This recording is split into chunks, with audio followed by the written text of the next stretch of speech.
ወደ ከደብረ ሲና አንጋራ ተክለ ሃይማኖት ቆይተን አሁን ደግሞ ወደ መንዳባ አካባቢ እየተጠጋን ነው።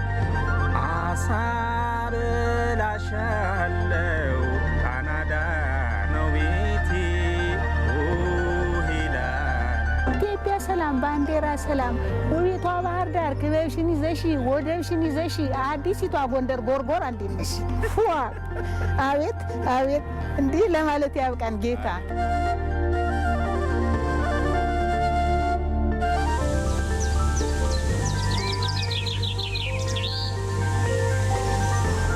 ከሰማዩ ሰሌዳ ጋር ህብረ ቀለማትን ፈጥሮ የሚታየው የኮሻ መልክዓ ምድር ለአካባቢው ሞገስን ለጎብኚዎች ደግሞ መልካም እይታን የሚሽር ድንቅ ስፍራ ነው።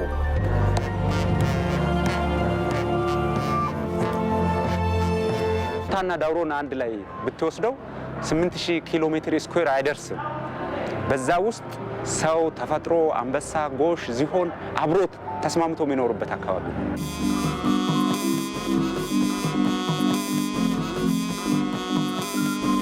መጥቶ እኛን ሰላም ብሎ እኛን ጠይቆ ይሄ ምድር ገነት ናት ብሎ ሲሄድ በጣም ደስ ብሎኛል። ለልጆቻችን ወደፊት ተስፋ ስላለ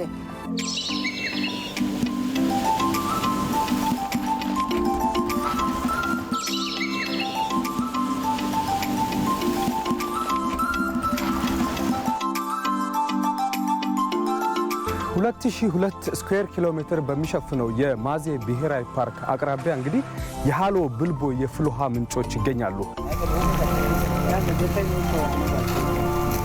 ሲታይ ክብ ቦታ ላይ ገንዳ ውስጥ ወደ ላይ እንፋሎቱን ጮኖ ወደ ላይ ሲወጣ የሚገርም ነገር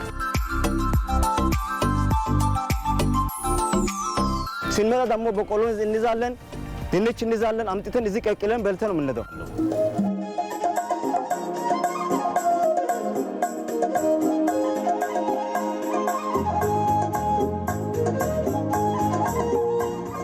እንዳጠቃላይ የዓለምን ሁኔታ አሁናዊ ሁኔታ ስንመለከት ስንዴን ከውጭ ማምጣት በጣም ከባድ ሆኗል። ኢቭን የውጭ ማርኬት ላይ አታገኘው።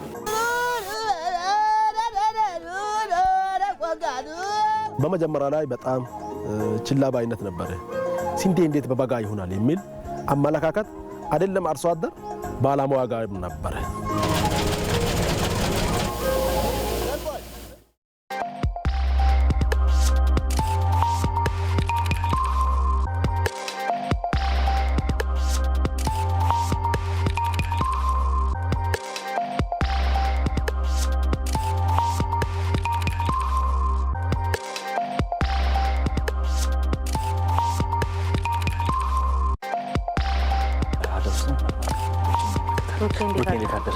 ሰላም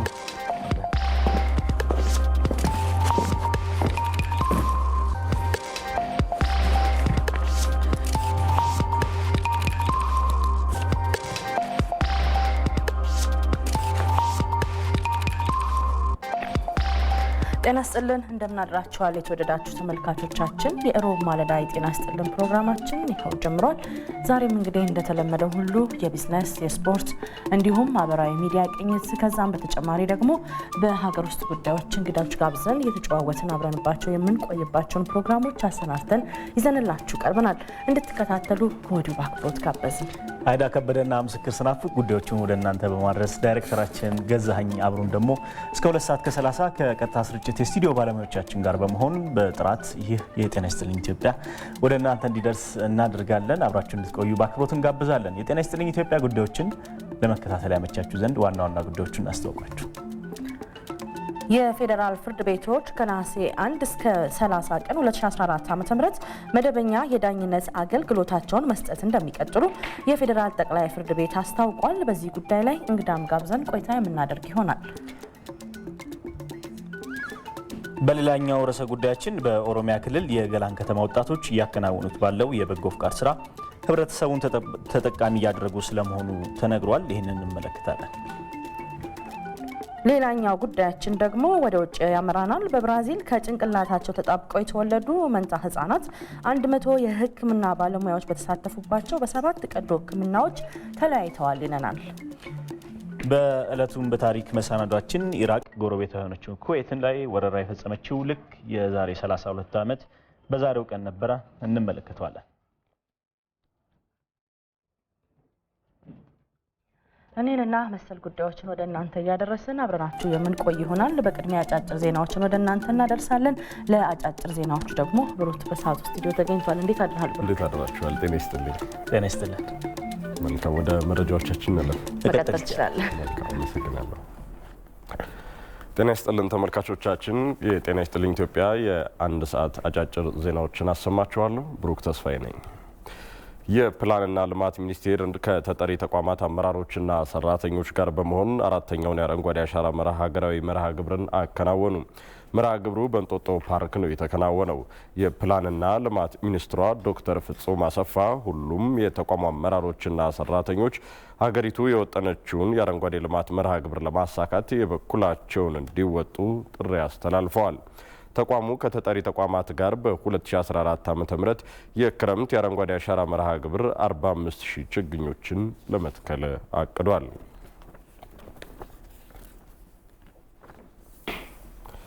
ኢትዮጵያ የተለያዩ ችግሮች ያጋጠሟት ቢሆንም በግሎባል ፈንድ ድጋፍ የሚደረግላቸው የጤና ፕሮግራሞች አፈጻጸም በጥሩ ደረጃ ላይ እንደሚገኝ ተገለጸ።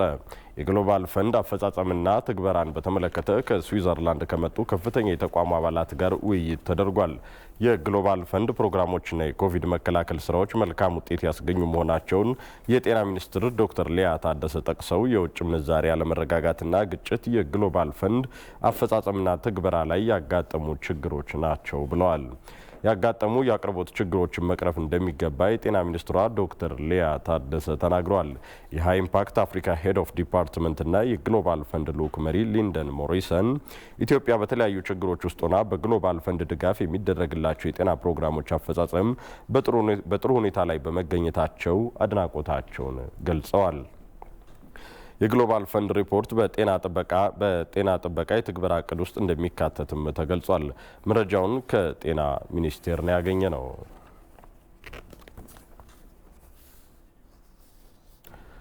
በሐረሪ ክልል በ2014 በጀት ዓመት በተለያዩ ዘርፎች አበረታች ውጤት መመዝገቡን የክልሉ ርዕሰ መስተዳድር አቶ ኦርዲን በድሪ ገለጹ። ርዕሰ መስተዳድሩ በክልሉ ምክር ቤት መደበኛ ጉባኤ ላይ የ2014 በጀት ዓመት እቅድ አፈጻጸም ሪፖርትን አቅርበዋል።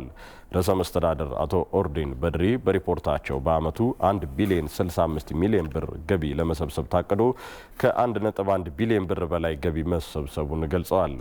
በቀጣይም የፕሮጀክቶች አፈጻጸምን ከማጎልበትና ህዝቡን ተጠቃሚ የሚያደርጉ ስራዎችን ለማድረግ በትኩረት ይሰራል ሲሉ ተናግረዋል።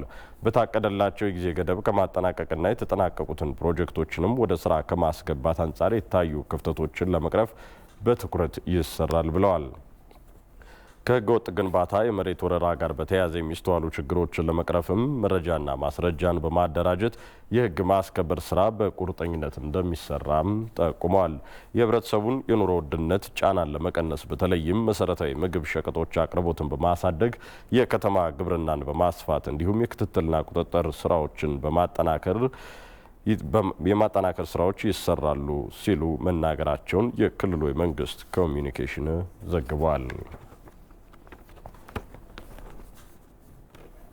በመጨረሻም ናይጄሪያ ለመጪው ምርጫ ተጨማሪ አዲስ 10.5 ሚሊዮን ወጣቶች እንደሚመርጡ ተገለጸ።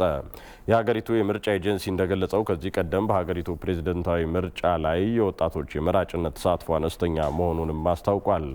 በናይጄሪያ ፕሬዝደንታዊ ምርጫ እስካሁን ተጨማሪ 10 ሚሊዮን በላይ አዳዲስ መራጮች የተመዘገቡ ሲሆን አብዛኞቹ እድሜያቸው 34 እና ከዛ በታች መሆኑን ነው ኤጀንሲው የገለጸው።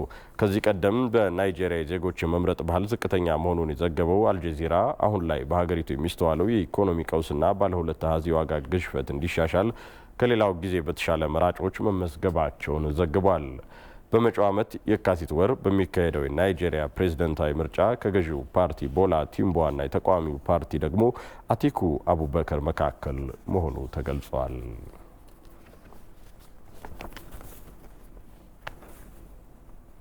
የጤና ይስጥልን አጫጭር ዜናዎቻችን እነዚህ ነበሩ። አይዳና ምስክር በእኔ በኩል ጨርሻለሁ። እናመሰግናለን። ዳግም እንገናኛለን። መልካም ጊዜ። እንግዲህ ክቡራን ተመልካቾቻችን የጤና ይስጥልኝ ኢትዮጵያ ቆይታችን ይቀጥላል። የተለያዩ ርዕሰ ጉዳዮችን እናነሳለን። አንድ መረጃ ነው ወደ እናንተ እናደርስና በሌሎች ጉዳይ እንቀጥላለን። እንግዲህ በትናንትናው ዕለት በማህበራዊ ትስስር ገጾች ሲዘዋወሩ ካገኘናቸው ጉዳዮች መካከል ዋነኛው የአሜሪካ የሕዝብ ተወካዮች ምክር ቤት አፈ ጉባኤዋ ናንሲ ፔሎሲ የታይዋን ጉብኝት ነው። የ82 ዓመቷ አንጋፋ ፖለቲከኛ ጉዞ ብዙ እያነጋገረ እንዳለ ነው። በትክክል እንግዲህ የናንሲ ፔሎሲ ጉዞን ስናነሳ በተለይም ደግሞ የፔሎሲ ወደ ታይዋን ያቀናሉ መባሉን ተከትሎ የአሜሪካ መንግስት ይህንን አድርጋለሁ ሲል፣ ቻይና በአንጻሩ ይህንን ነገር ማድረግ ተገቢ አይደለም፣ ሉዓላዊነቴ ላይ ችግር የሚያመጣ ነው፣ ወታደራዊ እርምጃ እስከ መውሰድ የሚደርስ ሂደት እንከተላለሁ የሚል አስጠንቅቃ ነበር። ትላንት ፔሎሲ ወደ ታይዋን ገብተዋል። ይህንን ተከትሎም ከፍተኛ የሆነ ወታደራዊ እንቅስቃሴ በሁለቱም ወገኖች መካከል ማለትም በታይዋንም በቻይና መካከል እየታየ ነው የሚገኘው። ይሄ መነጋገሪያ ከነበሩ ጉዳዮች መካከል አንደኛው ነው። አዎ የቻይና መንግስትም እንግዲህ የአሜሪካ መንግስትን ድርጊት ከ1.4 ቢሊዮን የቻይና ህዝብ ጋር መጣላት መሆኑን ነው የገለጹት። ፍላጎት እንዳላቸው ለመጣላት ፍላጎት እንዳላቸው ነው የገለጹት። በቀጠናው አሁንም ላይ ከፍተኛ ውጥረት ነግሷል። ፔሎሲ ከታይዋን ፕሬዚዳንት ሳይ ኢንግዊን ጋርም ስለመምከራቸው ተሰምቷል። በተለይም የዚህ ሁኔታን ስናነሳ ቻይና የታይዋን ጉዳይ የግዛት አንድ አካል ናት ትላለች። በዛ ልክ ደግሞ አሜሪካና አጋሮቿ የለም የነጻነት ትግልና ጥያቄ ያላት ስለሆነች እኛ እንደግፋታለን ይላሉ። የናንሲ ፔሎሲም ጉዞ ይህንን የሚያሳይ ነው ተብሏል። ታይዋን ወታደራዊ ኃይሏን በከፍተኛ ተጠንቀቅ ውስጥ አስቀምጣለች። ቻይናን በተመሳሳይ እስከሚቀጥለው እሁድ ድረስ ወታደራዊ የጦር ልምምድ አድርጋለሁ የሚል ነው። በስፋት እየተነሳ ስላለን ያነሳ ነው። ይህንን ያነሳ ነው ደግሞ ዝም ብለን አይደለም። አሁን በቀጥታ ወደ ማህበራዊ ትስስር ገጾችና ዋና ዋናዎቹ የመገናኛ ብዙሃን አዳራቸውን ምን ሲዘግቡ አደሩ የሚለውን ሊያደርሰን ባልደረባችን ናቲ እዚህ ተገኝቷል። ጤና ይስጥልኝ። እንዴት አደራችሁ? ያው እኛ የተወሰነውን አነሳ ነው። ምናልባት አንተም በስፋት ይዘው ሊሆን ይችላል። ይሄ ጉዳይ በጣም ሰፊ የሆነ መነጋገሪያ የመጣ ጉዳይ ነው። ከሀገር ውስጥ የተወሰኑ ጉዳዮችም ካሉ እነሱን እናስቀድምና ወደ አንተ። በጣም ጥሩ። እንግዲህ የሳይበር ሚዲያ የኢቢሲ ሳይበር ሚዲያ ሁላችንም እንደምናውቀው በተለያዩ የማህበራዊ ትስስር ገጽ አማራጮች የሚቀርብ አንድ አማራጭ ነው። በርካታ መረጃዎችን በሚሊዮኖች ለሚቆጠሩ ተከታዮቻችን በኢቢሲ ሳይበር ሚዲያ የፌስቡክ ገጻችን፣ በትዊተር፣ በቴሌግራም፣ በኢንስታግራም በሌሎችም እንደዚሁ አማራጮች የምናቀርብ ነው የሚሆነው። አሁን ደግሞ በዚሁ በተለይ በፌስቡክ ገጾቻችን ላይ የሚወጡ መረጃዎችን አስመልክቶ ኢቢሲን እንደኛ በሚል ተከታዮቻችን ተሳታፊ እንዲሆኑ የሚያስችል አዲስ አማራጭ ይዘን ቀርበናል። ይሄኛው እንዴት ነው የሚሰራው ካልን ሁሉም ተከታዮቻችን ባሉበት አካባቢ ያጋጠሟቸውን የተመለከቷቸውን ነገሮች በቴሌግራም አዲስ የከፈትነው ቻናል አለ ከታዳሚዎቻችን ጋር የምንገናኝበት @ኢቢሲ ሳይበር ይሰኛል። በዚህ አማራጭ በኩል በሚልኩልን ጽሁፎች፣ ዶክመንቶች፣ ፎቶግራፎች፣ ተንቀሳቃሽ ምስሎች እንዲሁም ደግሞ ሌሎች ተጨማሪ መረጃዎችን ሲልኩልን እኛ እያጣራን መልሰን ለሚመለከታቸው አካላት እንዲሁም ለታዳሚዎቻችን የምናቀርብበት አማራጭ ነው የሚሆነው። እንግዲህ እንደሚታወቀው የኢቢሲ የፌስቡክ ገጽ በርካታ ተከታዮች ያሉት በመሆን በኢትዮጵያ ከመጀመሪያዎቹ ተርታ የሚጠቀስ ነው። በዚህም ላይ እንግዲህ እንዲስተካከል ወይም ደግሞ ሕዝብና መንግስት እንዲያውቀው የሚፈለግ መረጃ ካለ በማንኛውም ሰው እጅ ያለ መረጃ ወደዚህ ፕላትፎርም በመላክ ለሕዝብ እንዲደርስ ማድረግ ይቻላል። እንዲሁም ደግሞ በየአካባቢው በብዙ አስገራሚ አስደናቂ ነገሮች ይከሰታሉ። እንደዚህ አይነት ክስተቶችን ደግሞ በሚመለከቱበት ሰዓት እንደዚሁ ታዳሚዎቻችን የማህበራዊ ትስስር ገጽ ተከታዮቻችን በኢቢሲ ሳይበር በተሰኘው ገጽ በመላክ መረጃዎችን ሊያደርሱን ይችላሉ። ያንን ደግሞ እኛ እያጣራን ትክክለኛነቱን እያረጋገጥን መልሰን ለታዳሚዎቻችን የምናቀርብ ነው የሚሆነው። እንግዲህ ይህንን ካልን ወደ ቀጣዩ መረጃችን ነው የምናልፈው። ቀጣዩ መረጃችን ደግሞ ወደ ብራዚል ይወስደናል። በብራዚል ከሰሞኑ አንድ አስገራሚ ነገር ተከስቷል። ከጭንቅላታቸው ተጣብቀው የተወለዱ የ3 ዓመት መንትያ ወንድማማቾችን በሰላም በተደረገላቸው የቀዶ ጥገና ሕክምና በሰላም እንዲለያዩ ለማድረግ ተችሏል።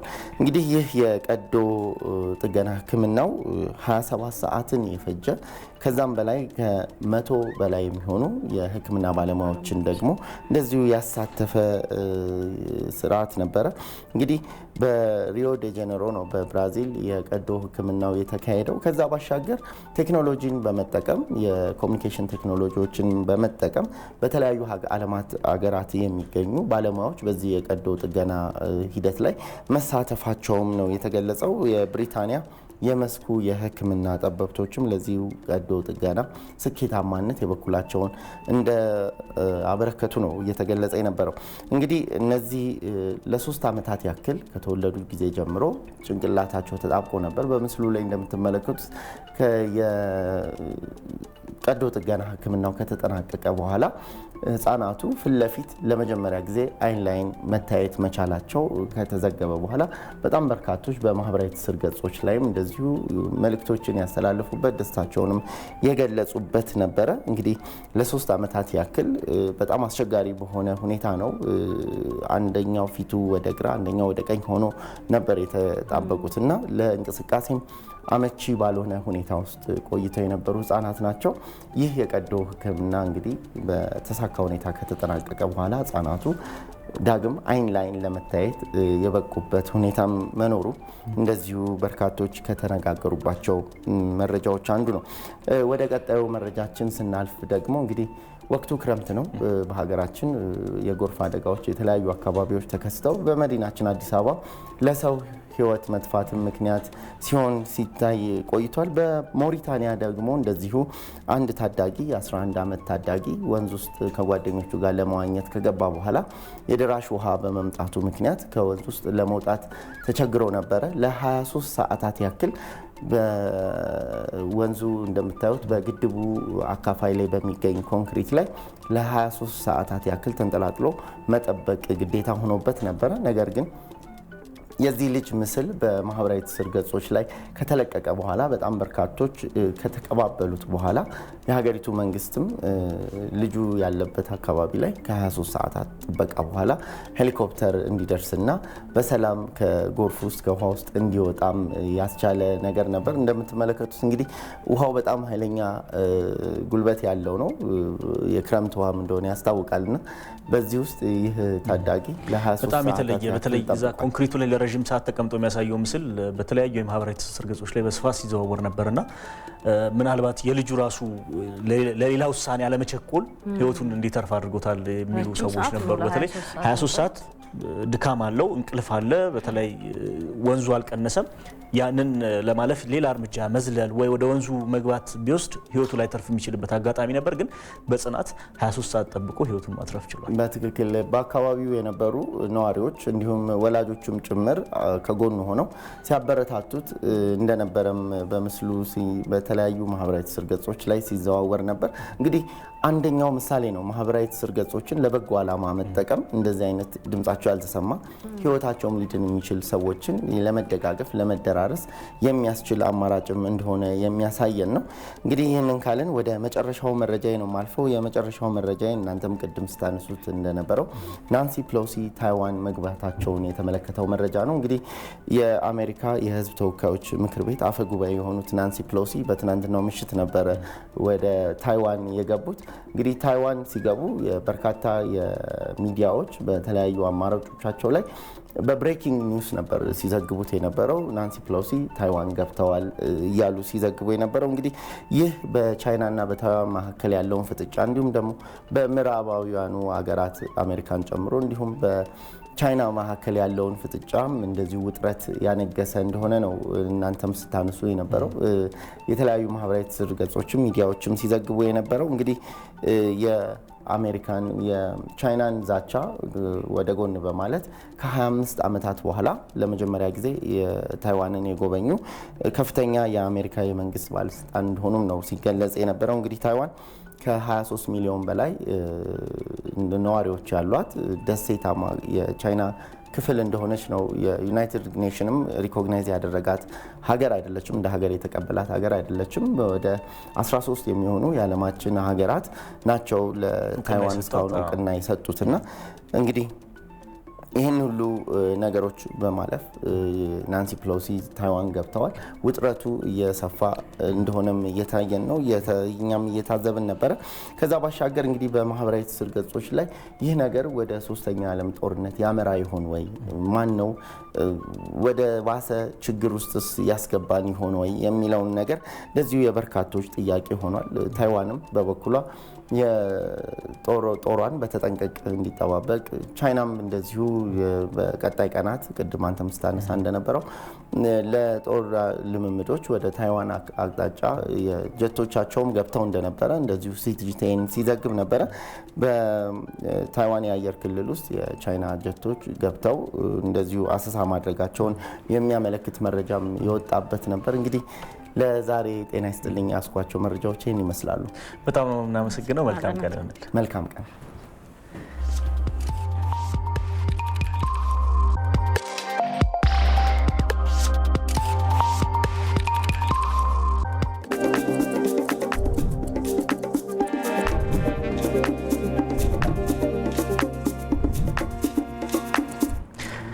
ቀጥለናል። የተከበራችሁ ተመልካቾቻችን ከጤና ይስጥልኝ ኢትዮጵያ ጋር ስላላችሁ ደስ ይለናል። አብረናችሁ ስንቆይ የተለያዩ ጉዳዮችንም አሁንም ማንሳታችንን እንቀጥላለን። አሁን የምናልፈው በዚህ ዕለት ወደ ኋላ መለስ ብለን ምን ተከናወነ፣ ምን በጎና ክፉ ነገር ተከወነ በሚለው በተለይ በዕለቱን በታሪክ በምናስታውስበት መሰናዷችን ላይ ነው የምንገኘው።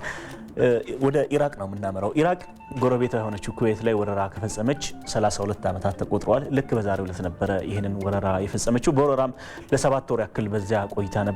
ይህንን ታሪክ በተመለከተ ባልደረባችን መታሰቢያ ደረጀ እንደሚከተለው ታስቀኘናለች። ኢራቅ በጎረቤቷ ኩዌት ላይ ወረራ የፈጸመችው ሀገሪቱ ወደ ውጭ ሀገራት በምትልከው የነዳጅ መስመር ላይ ዘረፋ አካሂዳለች በሚል ምክንያት መሆኑ ይነገራል።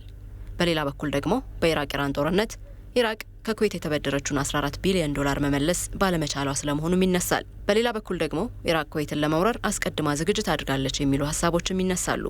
ምክንያቱ ምንም ይሁን ግን ኢራቅ ኩዌት ላይ ወረራ በመፈጸም ለ7 ወራት ያህል በኩዌት ቆይታለች። 17ኛ ግዛቷ አድርጋ በመቁጠርም አስተዳዳሪ መሾሟን ታሪክ ይናገራል። በወረራው በርካታ የኩዌት ዜጎች ተገድለዋል፣ ለስደትም ተዳርገዋል። የተባበሩት መንግስታት የጸጥታው ምክር ቤትን ጨምሮ በርካታ ሀገራትም ይህንን ወረራ ተቃውመውታል።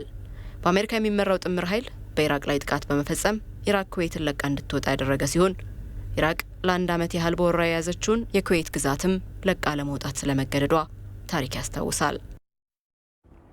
ተመልካቾቻችን በመከታተል ላይ የምትገኙት የጤና ይስጥልን ፕሮግራማችንን ነው። አሁን ደግሞ ስፖርታዊ መረጃዎችን ወደ እናንተ እናደርሳለን።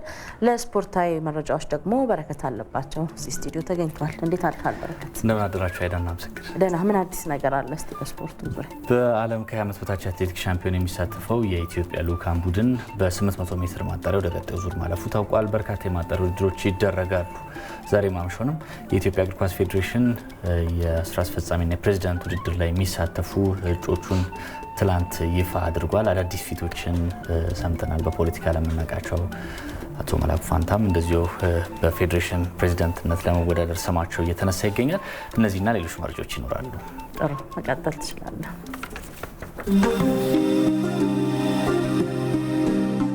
በእድገት ጎዳና ሲሰማሩ ያሰቡትን አድምጠን በሰላም አንሰራለን።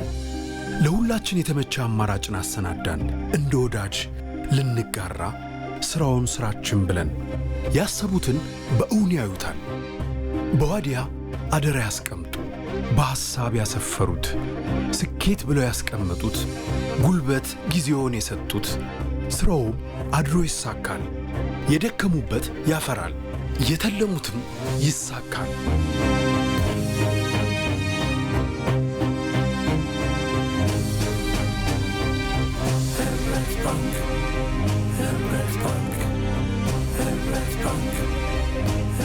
በሼሪያው በፈቀደው ከወለድ ነጻ የባንክ አገልግሎት በመጠቀም ሰርተው ያትርፉ። ለህልም ስኬቶ በጋራ እንሰራለን። የተሻለ ነገን በህብረት እንገንባ። ህብረት ባንክ። ህብረት ባንክ የቲቪ ስፖርት ዘገባዎች ስፖንሰር ነው፣ እናመሰግናለን። ቀዳሚ መረጃችን እየተከናወነ የሚገኘው የዓለም ከ20 ዓመት በታች የአትሌቲክስ ሻምፒዮናን የተመለከተ ይሆናል። በኮሎምቢያ ካሊ እየተካሄደ የሚገኘው የዓለም ከ20 ዓመት በታች የአትሌቲክስ ሻምፒዮና ሌሊቱን የማጣሪያ መርሃ ግብሮች ተደርገውበት ነበር። ኢትዮጵያውያን አትሌቶችም በሴቶች የ800 ሜትር የግማሽ ፍጻሜ ውድድር ላይ ተካፍለዋል። በዚህ መድረክ ቅሳነት አለም ሁለተኛ ደረጃን ይዛ በማጠናቀቅ ወደ ፍጻሜ ማለፏ ታውቋል። ቅሳነት በመጀመሪያው ውድድር አንደኛ ሆና ነበር ወደ ቀጣዩ ዙር ያለፈችው። ትላንት ሶስተኛ ደረጃን ብትይዝም ሁለተኛ የወጣችው አውስትራሊያዊት አትሌት ውድድሩ ተገቢነት ጥያቄ ተነስቶበት በመሰረዙ የእሷ ውጤት ቅሳነት ሁለተኛ ወጣ። ዛሬ ሌሊት 8 ሰዓት ከ10 ላይ ወደሚደረገው ፍጻሜ ማለፍ ችላለች። ሌላኛው ኢትዮጵያዊት ወዛ ማረፋይ ግን አምስተኛ ወጣ ወደ ቀጣዩ ዙር ማለፍ አልቻለችም። ዛሬ የወንዶች 3000 ሜትር ማጣሪያ እንደዚሁም ደግሞ የ3000 ሜትር መሰናክል ማጣሪያ ውድድሮች ይኖራሉ።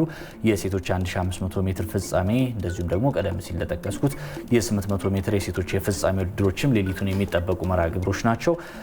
ጋብሪኤል በሌሎች ውድድሮች ጋብሪኤል አማኑኤል በዴክታሎን፣ ኮናቴ በረጅም ዝላይ፣ አድሪያን ቪላጎስ በጦር ወረራ እንደዚሁም ደግሞ ኦሃገን በአሉሎ ወረራ ሌሊቱን በተከናወኑ መርሃ ግብሮች በዓለም ከ20 ዓመት በታች የአትሌቲክስ ሻምፒዮና ወርቅ ሜዳሊያ ያገኙ አትሌቶች ሆነዋል። ቀጣዩ መረጃችን የኢትዮጵያ እግር ኳስ ፌዴሬሽን የፕሬዝዳንትና የስራ አስፈጻሚ እጩን የተመለከተ ይሆናል። የፕሬዝዳንትና የስራ አስፈጻሚ ምርጫው በነሐሴ ወር መጨረሻ ገደማ ይከናወናል ተብሎ ይጠበቃል። ታዲያ ለዚህ የሚሆኑ እጩዎች በይፋ ተገልጿል። ይህም መጠናቀቁን የኢትዮጵያ እግር ኳስ ፌዴሬሽን ያሳወቀው። እንግዲህ ለዚህ የስራ አስፈጻሚና የፕሬዝዳንትነት ምርጫ ይፋ ሲደረግ በተለይ የሐረር፣ አፋርና ደቡብ ክልል ለፕሬዝዳንትነት ያቀረቧቸው እጩዎች ውድቅ ተደርጎባቸዋል። በተለያዩ መለኪያዎች በተደጋጋሚ ፌዴሬሽኑን በማገልገላቸው እንደዚሁም ደግሞ ከ5 ሰው በላይ የእነሱን እጩነት ባለማጽደቁ ውድቅ ተደርጓል። የሐረር ክልል ተወካይ የነበሩት ግለሰብ ደግሞ የሐረሪ ክልል እንደገና ውክልናውን በማንሳቱ ምክንያት ተሰርዟል። በጣም አወዛጋቢ ብዙ ጊዜ ክርክሮች አሉ። በተለይ የዚህ የእግር ኳስ ፌዴሬሽን ፕሬዝዳንትነት ምርጫ በቀረበ ቁጥር ከክልሎች ውክልና ማን ያገኝ አያገኝ፣ ማን ይሳተፍ አይሳተፍ ብዙ ጊዜ የሚያጨቃጭቅ ሆኗል። አዎ አካሄዱ በጣም ያስቸግራል። እንዲህ ዋናዎቹ ምርጫዎች እንኳን የብሔራዊ ምርጫ ቦርድ የሚመራቸው ጉዳዮች እንኳን በጣም አጨቃጫቂ ሲሆኑ እናስተውላለን። ይሄ በአማተር አገልጋዮች ነው የሚመራውና ትንሽ አስቸጋሪ የሚሆንበት አጋጣሚ አለ። ለማንኛውም ግን ትላንት ይፋ በተደረገው መሰረት የአሁኑ የኢትዮጵያ እግር ኳስ ፌዴሬሽን ፕሬዚዳንት ኢሳያስ ጂራ በኦሮሚያ ክልል ተወክሏል። ኩቻ አለማየሁ በድሬዳዋ ክልል የተወከሉ ናቸው። በድሬዳዋ ከተማ አስተዳደር የተወከሉ ናቸው። ከዛ ውጪ በፖለቲካው ዘርፍ የምናውቃቸው አቶ መላኩ ፋንታ እንደዚሁ በአማራ ክልል በፕሬዝዳንትነት ተወክለዋል። እንግዲህ እነዚህ 3 ግለሰቦች ናቸው የኢትዮጵያ እግር ኳስ ፌዴሬሽን ለቀጣዮቹ 4 ዓመታት ለመምራት ፉክክር የሚያደርጉት። 26 እጩዎች ደግሞ ለስራ አስፈጻሚነት ቀርበዋል። በዋናነት እነዚህ እጩዎች ከሁሉም ክልሎች የተመረጡ ናቸው። አዲስ ከሚዋቀሩትና ከተዋቀሩት ክልሎች ውጪ ሁሉም ውክልናቸውን አሳይተዋል። ከነዚህ ውስጥ ነው እንግዲህ ምርጫው የሚከናወነው። እንግዲህ የኢትዮጵያ እግር ኳስ ፌዴሬሽን ይህን ጉባኤ የፕሬዝዳንትና ስራ አስፈጻሚ የሚመርጥበትን ጉባኤ በጎንደር ከተማ ያከናውናል ተብሎ ይጠበቃል። ጊዜው በሚፈቅደው ልክ ሁኔታዎች ካልተቀየሩ ማለት ነው።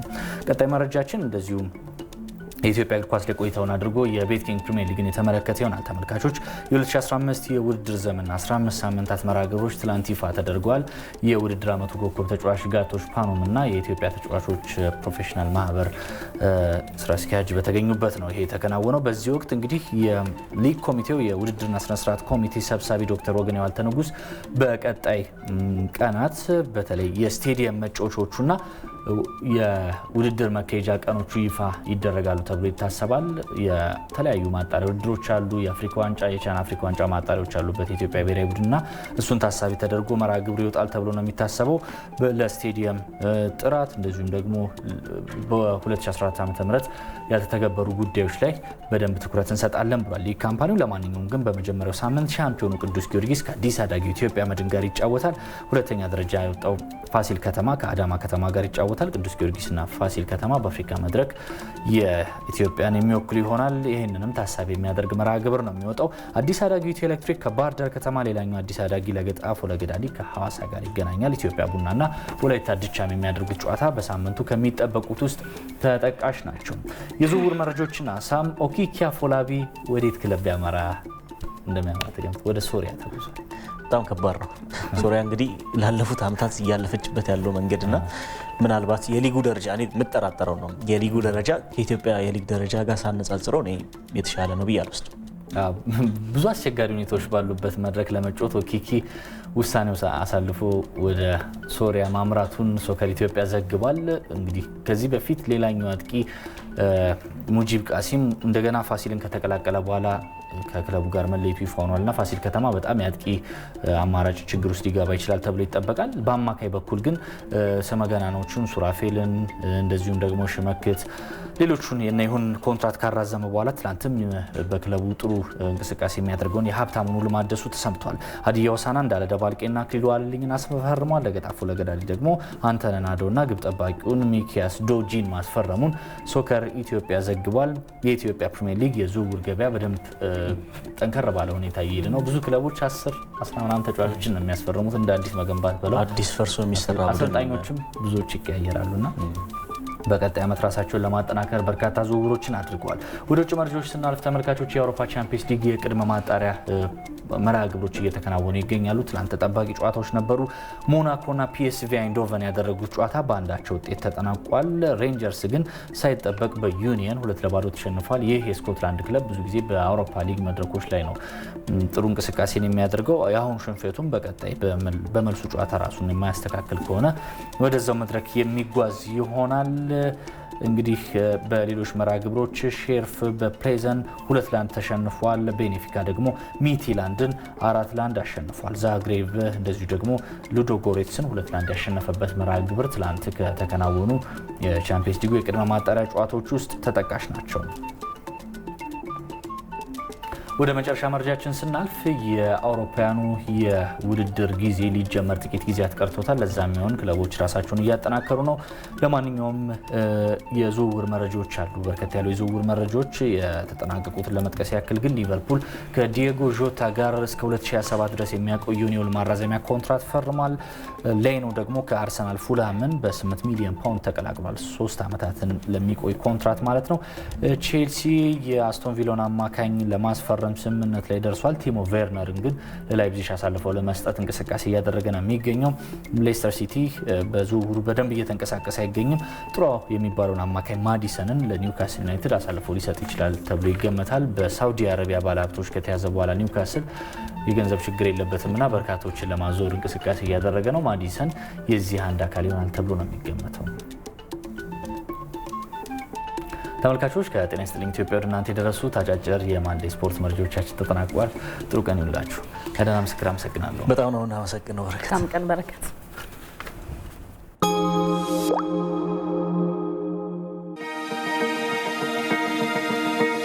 ቀናት ወራትን፣ ዓመታትን ሲወልዱ ወገን ለለውጥ ሀገር ለአዲስ ቀን በትኩረት ሲተጋ ለነገ ህልሙ ዛሬ ላይ ሲደክም ሩቅ አስቦ ቅርብ እንዳያድር የሚሰሩ እጆች አመድ እንዳያፍሱ የነጋዴውን፣ የባለ ሀብቱን፣ የአባወራውን፣ የእማወራዋን አደራ ተረክበን ለወገን መከታ ሆነን ከቆምንበት መንደር ሀገር ወገን ተቀይሮ ስናይ ኩራት ይሰማናል።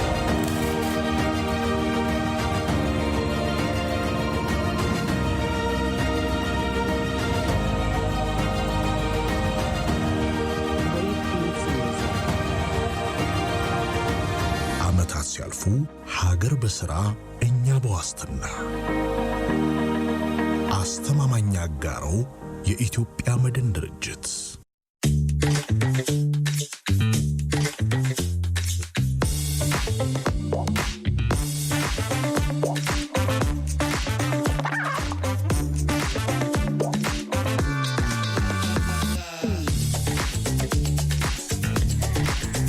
እናቴ ናት የላከችኝ። ወይ ምን አደከመ? በኮፔ መላክ ይችሉ ነበር እኮ።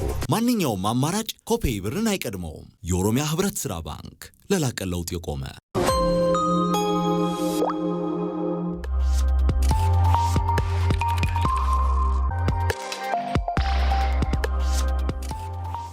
የጤና ይስጥልን ፕሮግራማችን አሁንም እንደቀጠለ ነው ተመልካቾቻችን። አሁን ደግሞ ከእንግዳ ጋር ቆይታ የምናደርግበት ሰዓት ላይ ደርሰናል። እንግዲህ የፌዴራል ከፍተኛ ፍርድ ቤት ፕሬዝዳንት የሆኑትን አቶ ብርሃነ መስቀል ዋጋሪን እዚህ ስቱዲዮ ጋብዘናል ለቀጣይ ጉዳያችን ማለት ነው።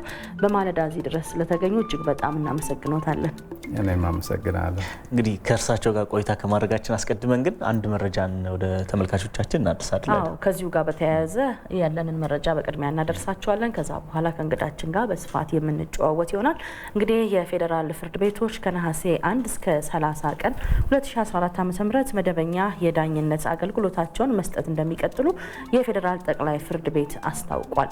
እንግዲህ በ2014 በጀት ዓመት ውስጥ በሶስቱም የፌዴራል ፍርድ ቤቶች ከ176 ሺህ በላይ መዛግብት እልባት ስለማግኘታቸውም ተመላክቷል። በፌዴራል ፍርድ ቤቶች አዋጅ ቁጥር 1234 ህዝብ 13 አንቀጽ 38 ንዑስ አንቀጽ 2 መሰረት የፌዴራል ፍርድ ቤቶች ከነሐሴ 1 እስከ መስከረም 30 ባለ ጊዜ ውስጥ ዝግ እንዲሆኑ የሚደነግግ የአንቀጽ አለ ማለት ነው።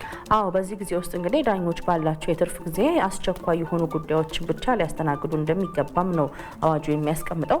በ2014 ዓ.ም በጀት ዓመት በዳኝነት አገልግሎቱ የታዩ አዎንታዊ ውጤቶችን ለማስቀጠል ወደ 2015 ዓ.ም የሚያልፉ መዝገቦችን ቁጥር ለመቀነስ፣ የበሰሉ መዝገቦችን እልባት ለመስጠት እንዲሁም እስረኞች ያሉባቸውን መዝገቦች ቅድሚያ ሰጥቶ ለመስራት እንዲያስችል ነው ይሄ ውሳኔ የተላለፈው ተብሏል።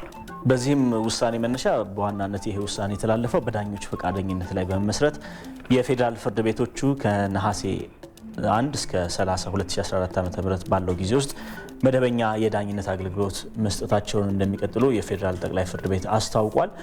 የፌዴራል ፍርድ ቤቶች ዳኞች ያላቸውን እረፍታቸውን መስዋዕት በማድረግ መደበኛ የዳኝነት አገልግሎት ለመስጠት ፈቃደኛ በመሆናቸው ጠቅላይ ፍርድ ቤቱ ምስጋናውን ያቀረበ ሲሆን ተገልጋዮችም በዚሁ ወቅት ፍርድ ቤቶቹን አገልግሎት ማግኘት እንደሚችሉም አያይዞ አስታውቋል።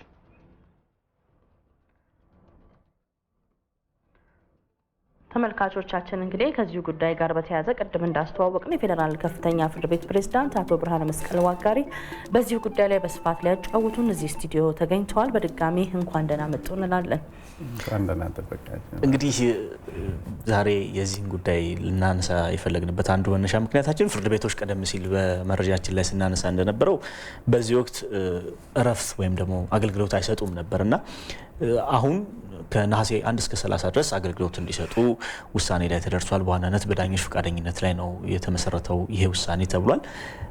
እዚሁ ውሳኔ ላይ ለመድረስ ምንድን ነው መነሻ የሆነው? በተለይ በተደጋጋሚ ሲነሳ እንደነበረው ብዙ የመዝገቦች መከማቸት በዚህ በእረፍት ወቅት ይመጣልና ይህንን ከማስቀረት አንጻርስ ምን አይነት ፋይዳ ይኖረዋል ይህ ውሳኔ? እንግዲህ ፍርድ ቤት ይህንን ውሳኔ የደረሰበት መነሻው ፍርድ ቤት ምን ይሰራል፣ ለምን ይሰራል የሚለው ጋር የተያያዘ ነው። ሲሰራ ለተገልጋዩ የዳኝነት አገልግሎት ለመስጠት ነው። አንዱ የፍርድ ቤቶች እሴት ሕዝብን ያማከለ አገልግሎት መስጠት የሚል ነው። የተገልጋዮችን ያማከለ ተገልጋይን ላይ አገልግሎት ላይ ያተኮረ የተገልጋይን እርካታ ለማረጋገጥ የሚል ነው አንዱ ቁልፍ እሴቱ። ተገልጋዮቻችን ደግሞ በተለይ በወንጀል ፍትህ አስተዳደር እስረኞችም ጭምር አሉ። የታሰረ ሰው ዋስትና በተለይ በህግ ተከልክሎ ያው እንደ ንጹህ የመገመት መብት አለው ከፍርድ በፊት እስኪፈረድበት ወንጀለኛ አይደለም፣ የተከሰሰ ሰው ነው። እነዚህ የተከሰሱ ሰዎች በእስር ላይ ነው ያሉት። እነዚህን ፍርድ ቤት ዘግቶ ማሻገሩ በተለይ ክርክሩ ሊቋጭ ከደረሰ ጥቂት ጊዜዎችን የዳኞችን ትጋት ጨምረው እነዚህን እልባት ሊሰጥ ይቻላል። እነዚህን ተገልጋዮች ላይ ያተኮረ ነው መነሻው፣ እነሱን ያተኮረ ነው። ለዛም ነው ዳኞቹም ስለሚያውቁ ችግሩንም ፈቃደኛም የሆኑት። በተለይም ከዚሁ ጋር አያይዘን የምናነሳው ብዙ ችግሮች ይኖራሉ። እንደ ምክንያት የተቀመጡትም አንደኛው አሁን እርሶ ሲያነሱት የነበረው፣ ሌላው ወደ 2015 መዝገቦች በስፋት እንዳይሻገሩ ለማድረግ ነው ተብሏል እና በፍርድ ቤቶችና በዳኝነት ስርዓቱ ላይ የጫናውን ያለውን ጫና ከማቃለል አንጻርስ ምን አይነት ፋይዳ ይኖረዋል ተብሎ ይታስባል? በእርግጥ ይሄ ትልቅ ፋይዳ አለው። አሁን ዳኞች ለ2 ወር እረፍት እንዳላቸው በህግ ተደንግጓል። ይሄ 2 ወሩን 50%ቱን 1 ወሩን ያክል ዳኞች ቮለንተር አድርገው ችግሩንም ስለሚያውቁ ፈቃደኛ ሆነዋል። ይሄ ለ1 ወር ዘንድሮ ይወስኑ እንጂ አምናም ጀምሮ ካቻምናም 2 ሳምንት ይሰራ ነበረ። እስከ ነሐሴ 16 ይሰራል። ያንንም ዳኞቹ መቋጨት የደረሰ ነገርን 1 ሳምንት 2 ሳምንት ቢያገኙ ይቋጫሉ፣ አይሻገርም። ደግሞ እንዳውም ለጽፈት ለአናን ነገር ነው ጊዜ የሚያጥራቸው እንጂ ክርክሩን አመቱን ሙሉ ሲመሩ ስለነበረ ያውቁታል። ጊዜ ስለሚያጥራቸው ጥቂት ጊዜ ቢጨመር እልባት ይሰጣል። በዛ መሰረት አምናን ካቻምና በከፍተኛ ፍርድ ቤት ደረጃ ራሱ ወደ 701 መዝገቦችን እልባት ተሰጥቶበታል በዛች አጭር ጊዜ ውስጥ። ስለዚህ በዚህ ወር ውስጥ በርካታ መዝገብ እልባት ያገኛል። በተለይ አሁን ዛሬ ወደ ባህር ዳር መተከል የሚሄዱ ከፍተኛ ፍርድ ቤት ዳኞች አሉ። ዛሬ ይሄዳሉ። መተከል ላይ እስረኞች አሉ፣ ለረጅም ጊዜ ታስሮ በእስር ላይ ያሉ እስረኞች ስላሉ የእነሱን ጉዳይ ለማየት ነው የሚሄዱት። ሚዛን አርባ ምንጭም ተዘዋዋሪ ችሎት ጂንካ ላይ እንደዚሁ በወንጀል ፍትህ አስተዳደር ጋር ተያይዞ ችግሮች አሉ። እሱን ለመዳኘት ዳኞች አሁን ሚዛን አርባ ምንጭ ነው ያሉት፣ አዋሳም እንደዚሁ። ስለዚህ በተለይ በከፍተኛ ፍርድ ቤት ደረጃ በአዲስ አበባ ላይ ልደታ ላይ ብቻም ሳይሆን ውክልና በተነሳባቸው ክልሎች ላይም ጭምር በተለይ በወንጀል ፍትህ አስተዳደር ትልቅ ስራ ይሰራ። በአንድ ወር ውስጥ ቀላል ስራ አይደለም የሚሰራ። ጥሩ እንግዲህ አቶ ብርሃነ መስቀል አሁን ላይ ከፍትህ ስርዓቱ ጋር ተያይዞ የሚነሱ ችግሮች በዋነኛነት አንደኛው የዳኞች አቅም ማነስ ነው። ሌላኛው ደግሞ የስነ ምግባር ጉዳይ እንደ ሌላኛው ይጠቀሳል እና ይህን ችግር ለማቃለል ምን እየተሰራ ነው? እንግዲህ ይሄ ችግር ያለ ችግር ነው፣ የነበረም ችግር ነው። ችግሩን መፈታት የሚገባው መሆኑ ይታመናል። ይህን ችግር ግን ለመፍታት በዘፈቀደ በስሜት ብቻ የሚደረግ ነገር አይደለም። ሁሉ ነገር በስርዓት መሆን ስላለበት ባለፉት 4 ዓመታት ይሄው ስርዓት ሲዘረጋ ቆይቷል። በተለይ የፍርድ ቤቶች አዋጆች ማሻሻል፣ የዳኞች ስነ ምግባር ደንብና የዲሲፕሊን ክስ ደንብ ማውጣት፣ ዳኞች አስተዳደር ጉባኤን የዳኞች አብላጫ ባሉበት ሁኔታ ማደራጀት፣ እነዚህ ስራዎች ይጠይቃል። ዳኛን ዝም ብለን መጠየቅ አንችልም በስርዓትና በህግ እንጂ የምንጠይቀበትን ስርዓት ኮድ ኦፍ ኮንዳክት ወይም ስነ ምግባር ደንብ መጀመሪያ መኖር አለበት። የሚጠይቀው ክፍል መደራጀት አለበት። የዳኞች አስተዳደር ጉባኤ ከተለያዩ የመንግስት ኃላፊዎች ጋር ከህዝብ ተወካዮች ምክር ቤት 2 አባላት አሉ። ከጠበቆች ማህበር አባል አለ። ከታዋቂ ግለሰብ ጠቅላይ አቃቢ፣ ፍርድ ቤቱ አመራር እንዲሁም ዳኞች የመረጧቸው የወከላቸው ከየፍርድ ቤቱ ከዳኞችም ሲኒየር የሆነ አባል እንደዚህ በዚህ ኮምቢኔሽን የተዋቀረ የዳኞች አስተዳደር ጉባኤ አለ፣ የዳኛን ዲሲፕሊን የሚያይ። እነዚህ ነገሮች አሁን ነው በስርዓት የተደራጁት። የሚቀለው እንግዲህ ያው የመጠየቅ ነው። እሱንም ደግሞ የቀረቡ ዲሲፕሊን ጉዳዮች አሁን እየታዩ ነው ያሉት። በተለይም ከዚሁ ጋር እያይዘን የምናነሳው አንዱ ዜጎች ሲበደሉ ፍትህ ሲፈልጉ የሚሄዱበት የፍትህ አደባባይ ነው የፍትህ ስርዓቱ እና እዛ ደግሞ ፍትህ ሲጓደል ሌላ ተጨማሪ በደል ነው በዜጎች ላይ የሚመጣውና አንዱ ባለፉት 4 ዓመታት ሲሰሩ ከነበሩ ስራዎች መካከል በፍትህ ስርዓቱ ላይ ያለ የሪፎርም ተግባራት እየተከናወኑ ቆይተዋል። ከነዚህ መካከል አንደኛው የዳኝነት ስርዓት ላይ የሚታየውን የሙስና ወንጀል ለመከላከል የሚያስችል ስትራቴጂም እየተዘጋጀ ነው ያለው። ይሄ ስትራቴጂ ይፈታዋል ተብሎ ይጠበቃልና ከዚህ ጋር አያይዘው እንዲያነሱ ለምንፈልገው በዚህ ላይ የተሰሩ ስራዎች ምን ያህል ችግሩን ማቅለል ችለዋል? የሪፎርም ተግባራቱ ውጤት እየታየባቸው ነው ማለት እንችላለን? እንግዲህ የሪፎርም ሀሳብ ስነሳ የሪፎርም ስራም እንቅስቃሴዎች ሲወሱ ሲጠቀሱ ከ4 ዓመት ወዲህ ያለው ብቻም አይደለም። የፍርድ ቤት ፍትህ ስርዓት ማሻሻያ ፕሮግራም ቀደም ሲል ላለፉት 2 አስርት ዓመታት በፊትም ነበሩ። በሀገራችን ላይ ያስገኟቸው ውጤቶችም አሉ። አሁንም ደግሞ ያልደረሱት መዳረሻዎችም አሉ። ያንንም በመቀጠል ነው ባለፉት 4 ዓመታት የሪፎርም ስራዎች ሲሰራ የነበረው። ሪፎርም ሂደት ነው። በአንድ ቀን በ1 ዓመት ወይ በ2 ዓመት የምትደርሰው የምታሳካው ጉዳይ አይደለም። በየደረስክበት አቀደ ችግሮቹን በጥናት የመፍታት ጉዳይ ነው። ከዚህ አንጻር እንደ ፌዴራል ፍርድ ቤት ባለፉት 4 ዓመታት ትልቁ የሪፎርም አንኳር ሊባሉ የሚችሉት የዳኝነት አካሉን፣ ስርዓቱን፣ ህጉን፣ አሰራሩን፣ ደንቡን እነዚህን የማዋቀር የማደራጀት ነው። እሱም ቢሆን አልተጠናቀቀም። አዋጆቹ ወጥተዋል። የፍርድ ቤት አዋጅ፣ የዳኝነት አስተዳደር አዋጅ ወጥተዋል። የዳኞች ስነ ምግባር ደንብ ወጥተዋል። የጉዳይ ፍሰት መመሪያና ሌሎች በርካታ መመሪያዎች ወጥተዋል።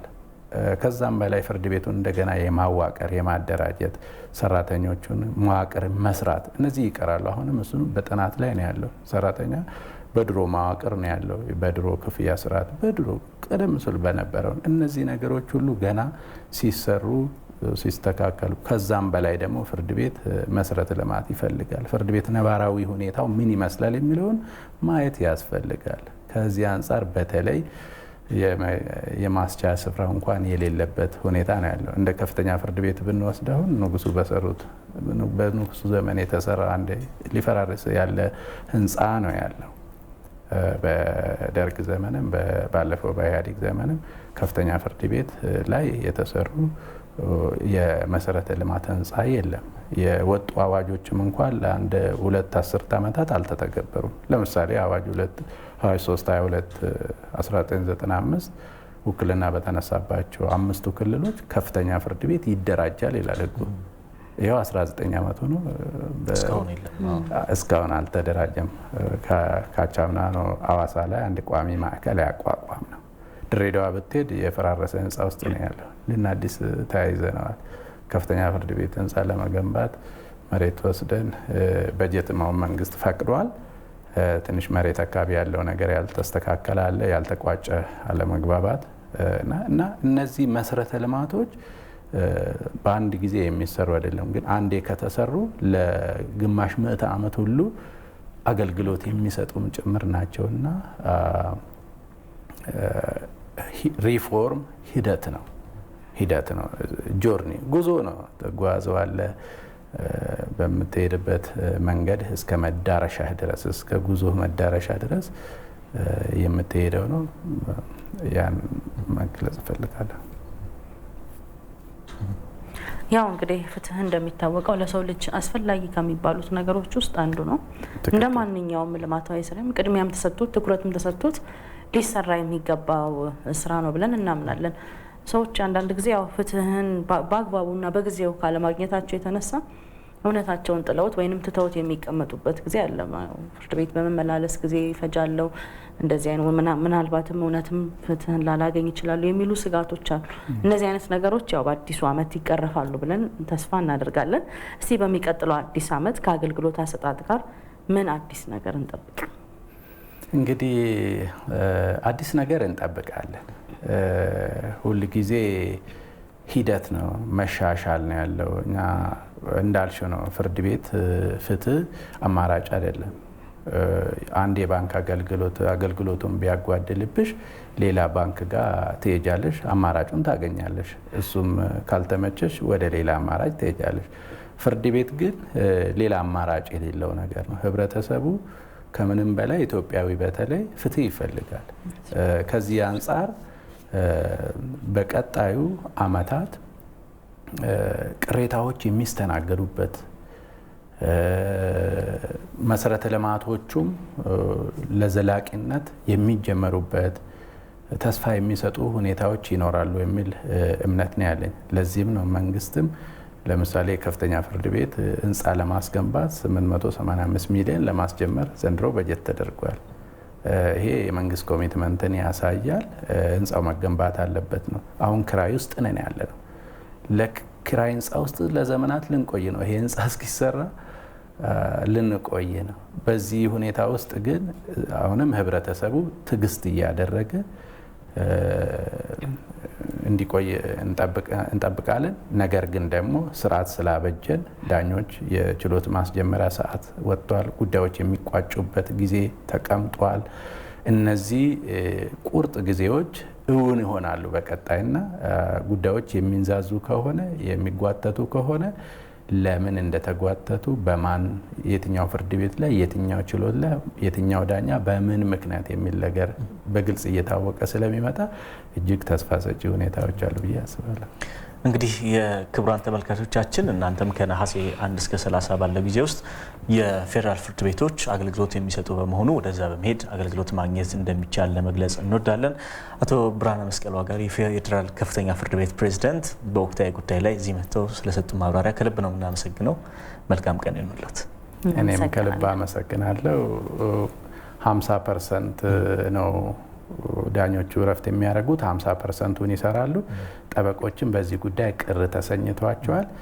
እንግዲህ ግማሽ ብርጭቆ ካለ ግማሽ ጎደሎ ከማለት ግማሽ ሙሉ ማለት ነው የሚሻለውና በተለይ የታሰሩ ሰዎችን ታሳቢ አድርገን አስቸኳይ ጉዳዮችን ታሳቢ አድርገን ነውና ለምን ወደ ስራ ገባው ብለው ቅር እንዳይሉ በዚሁ አጋጣሚ እንዲታገሱን እንዲረዱን መልእክቴ ማስተላለፍ እፈልጋለሁ። አመሰግናለሁ። እናመሰግናለን። መልካም ቀን ይሁንልዎት። መልካም ቀን።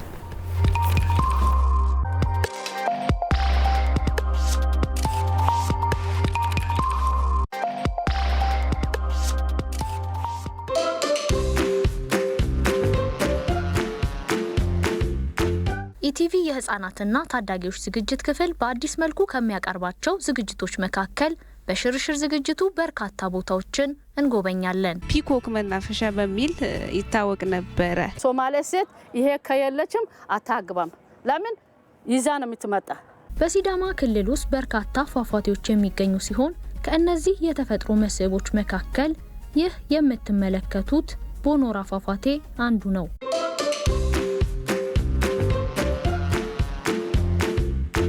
በዚህ ዝግጅት ታሪካዊ ስፍራዎች፣ የመጫወቻ ቦታዎች፣ ሙዚየም እና ሌሎችንም የመስህብ ስፍራዎችን እናስጎበኛቸዋለን። 3 አንበሶች አሉ። አንድነትን የሚያስተምሩ ናቸው።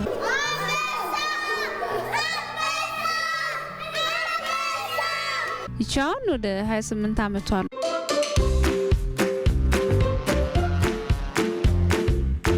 ቴምብር ማለት የፈረንሳይ ቃል ሲሆን በእንግሊዘኛ ሌብል ወይም ስታምፕ ይባላል። የመጀመሪያው የኢትዮጵያ ቴምብር ነው። ኢንዴሚክ የሆኑ የኢትዮጵያ እንስሶችን የምንረዳበት የቴምብር ዲዛይን ነው።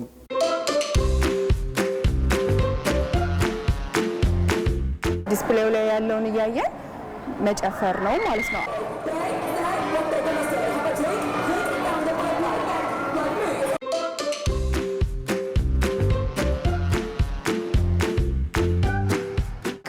በትምህርት ምን አይነት ተማሪ ነህ? ጎበዝ ተማሪ ነህ? አዎ። መቼ ነው የምታጠናው? ነገ። ይህንን ዝግጅት በአዲስ መልኩ በአዲስ ቻናል በቅርብ ቀን ይጠብቁን።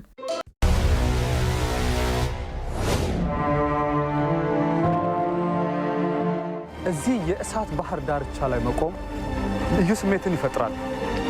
የደስታ፣ የፍርሃት፣ የመደነቅ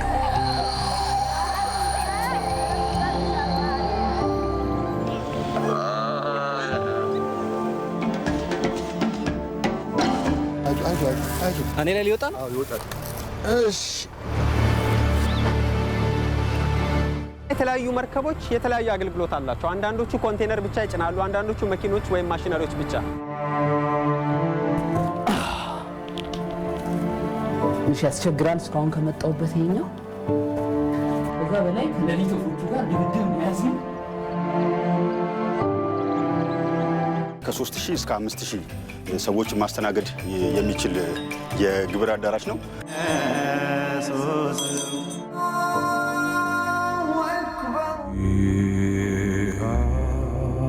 የፊደል መጀመሪያ ሀ፣ የሀገር መጀመሪያ የሀ ይላሉ የሀ ሰዎች። የሀ እንዲህ ነው የሚጻፈው በሳባ ፊደል የሀ የሀ።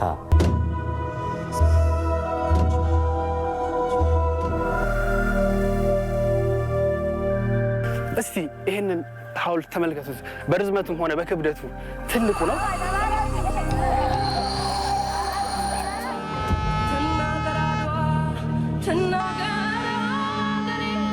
የኔ ትውልድ የሀገሩን ታሪክ የመመለስ የውዴታ ግዴታ አለበት።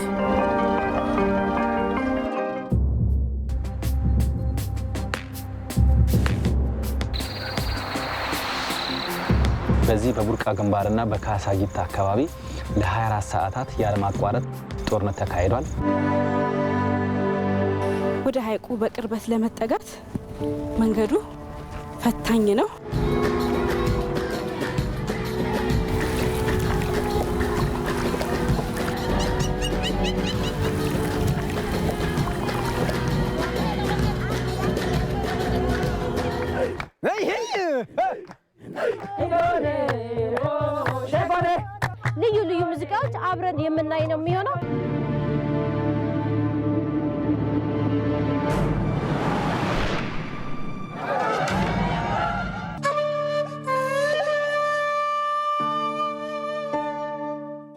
የአስታጥቄን ታሪክ ተከትለን ከአዲስ አበባ ለ2 ቀናት ተጉዘን በደቡብ ጎንደር ተገኝተናል። ሀገሬ ግርማን አንተ ሀገሬ ኩራት። ወደፊት ግድቡ ተጠናቆ ይሄ አካባቢ በውሃ ሲሞላ ከተለያዩ የዓለም ሀገራት ቱሪስቶች መጥተው የሚጎበኙት ቦታ ይሆናል። አባዬ አባዬ አባዬ አባዬ ማማለለኛ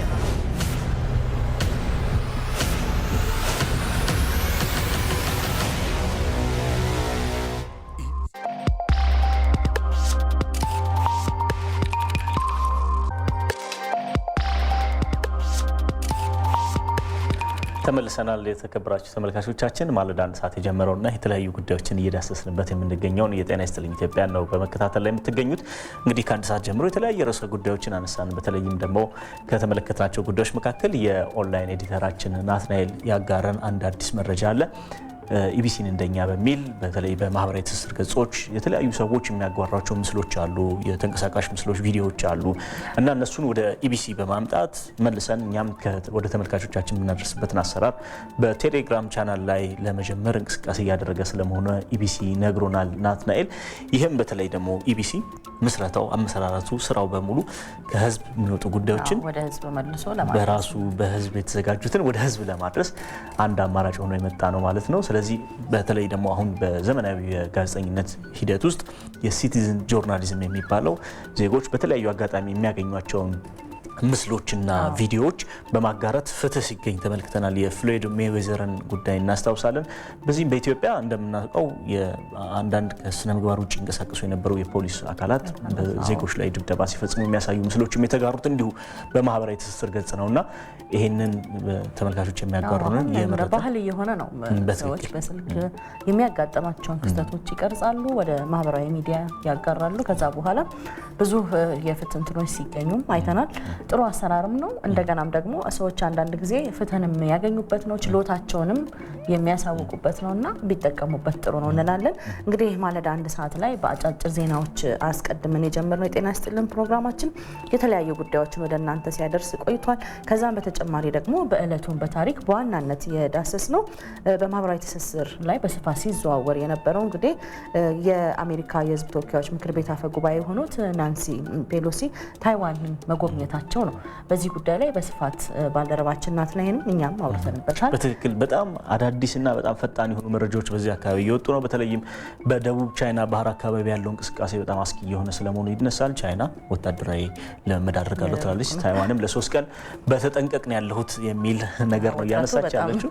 የአሜሪካ አካሄድ ምናልባትም ቀጣዩን የዓለማችንን 3ኛውን የዓለም ጦርነት ያሳየን ይሆን ወይስ አሁን ባለበት ሁኔታ የዲፕሎማሲያዊ ግንኙነታቸው እንደሻከረ ይቀጥላል የሚለው እየተነሳ ነው የሚገኘው። በነገራችን ላይ ከ3 ቀን ነው ከ4 ቀን በፊት እኮ ለ2 ሰዓታት የዘለቀ የስልክ ውይይት ነበራቸው ጆ ባይደን እና ሺ ጂንፒንግ። ችግሩን እንፈታለን፣ በንግግር እናምናለን የሚል ነበር አካሄዳቸው። የናንሲ ፔሎሲ ግን ወደ ታይዋን ማቅናት ቻይና የግዛቴ አንድ አካል ናት ስለምትላት ቁጣን ቀስቅሷል። ከ8 ቢሊዮን ህዝቦችም ጋር እንደመጣላት ነው የሚል ቅሬታን አቅርበዋል።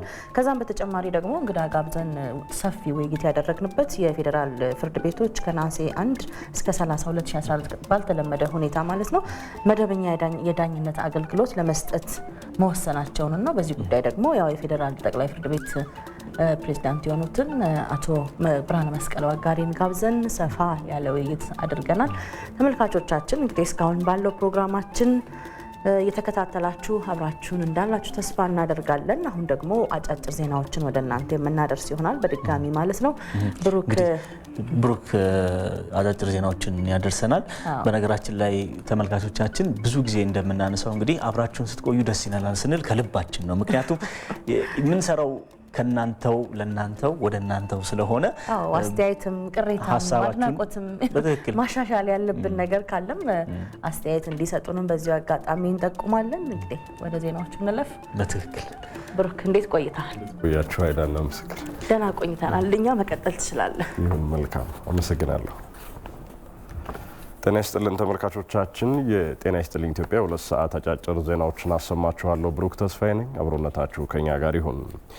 ኢትዮጵያና አልጄሪያ የሁለትዮሽ ግንኙነታቸውን በሚያጠናክሩ ጉዳዮች ላይ እንደሚሰሩ ተገለጸ። በጅቡቲ የኢትዮጵያ አምባሳደር ብርሃኑ ጸጋዬ በጅቡቲ አዲስ ከተሾሙት የአልጄሪያ አምባሳደር ጋር ውይይት አድርገዋል።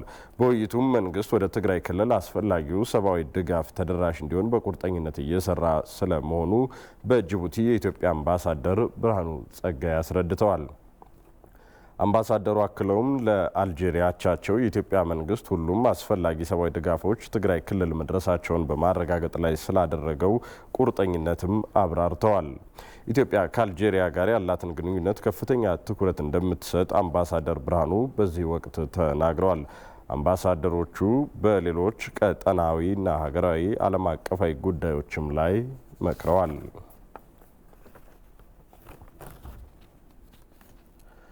የጠቅላይ ሚኒስትሩ የብሔራዊ ደህንነት አማካሪ ሚኒስትር አምባሳደር ሬድዋን ሁሴን ከደቡብ ሱዳን ፕሬዝዳንት ሳልቫኪር ማያርዲት ጋር ተወያዩ። በጠቅላይ ሚኒስትሩ የብሔራዊ ደህንነት አማካሪ ሚኒስትር አምባሳደር ሬድዋን ሁሴን የተመራ ልዑክ በደቡብ ሱዳን የስራ ጉብኝትን አድርጓል። ልዑኩ ከፕሬዝደንቱ ጋር በሁለትዮሽ ጉዳዮች፣ ወንጀልን በጋራ መከላከል፣ የመረጃ ልውውጥን ማጠናከር በሚቻልባቸው ሁኔታዎች ጉዳይ ላይ መምከሩን አምባሳደር ሬድዋን ገልጸዋል።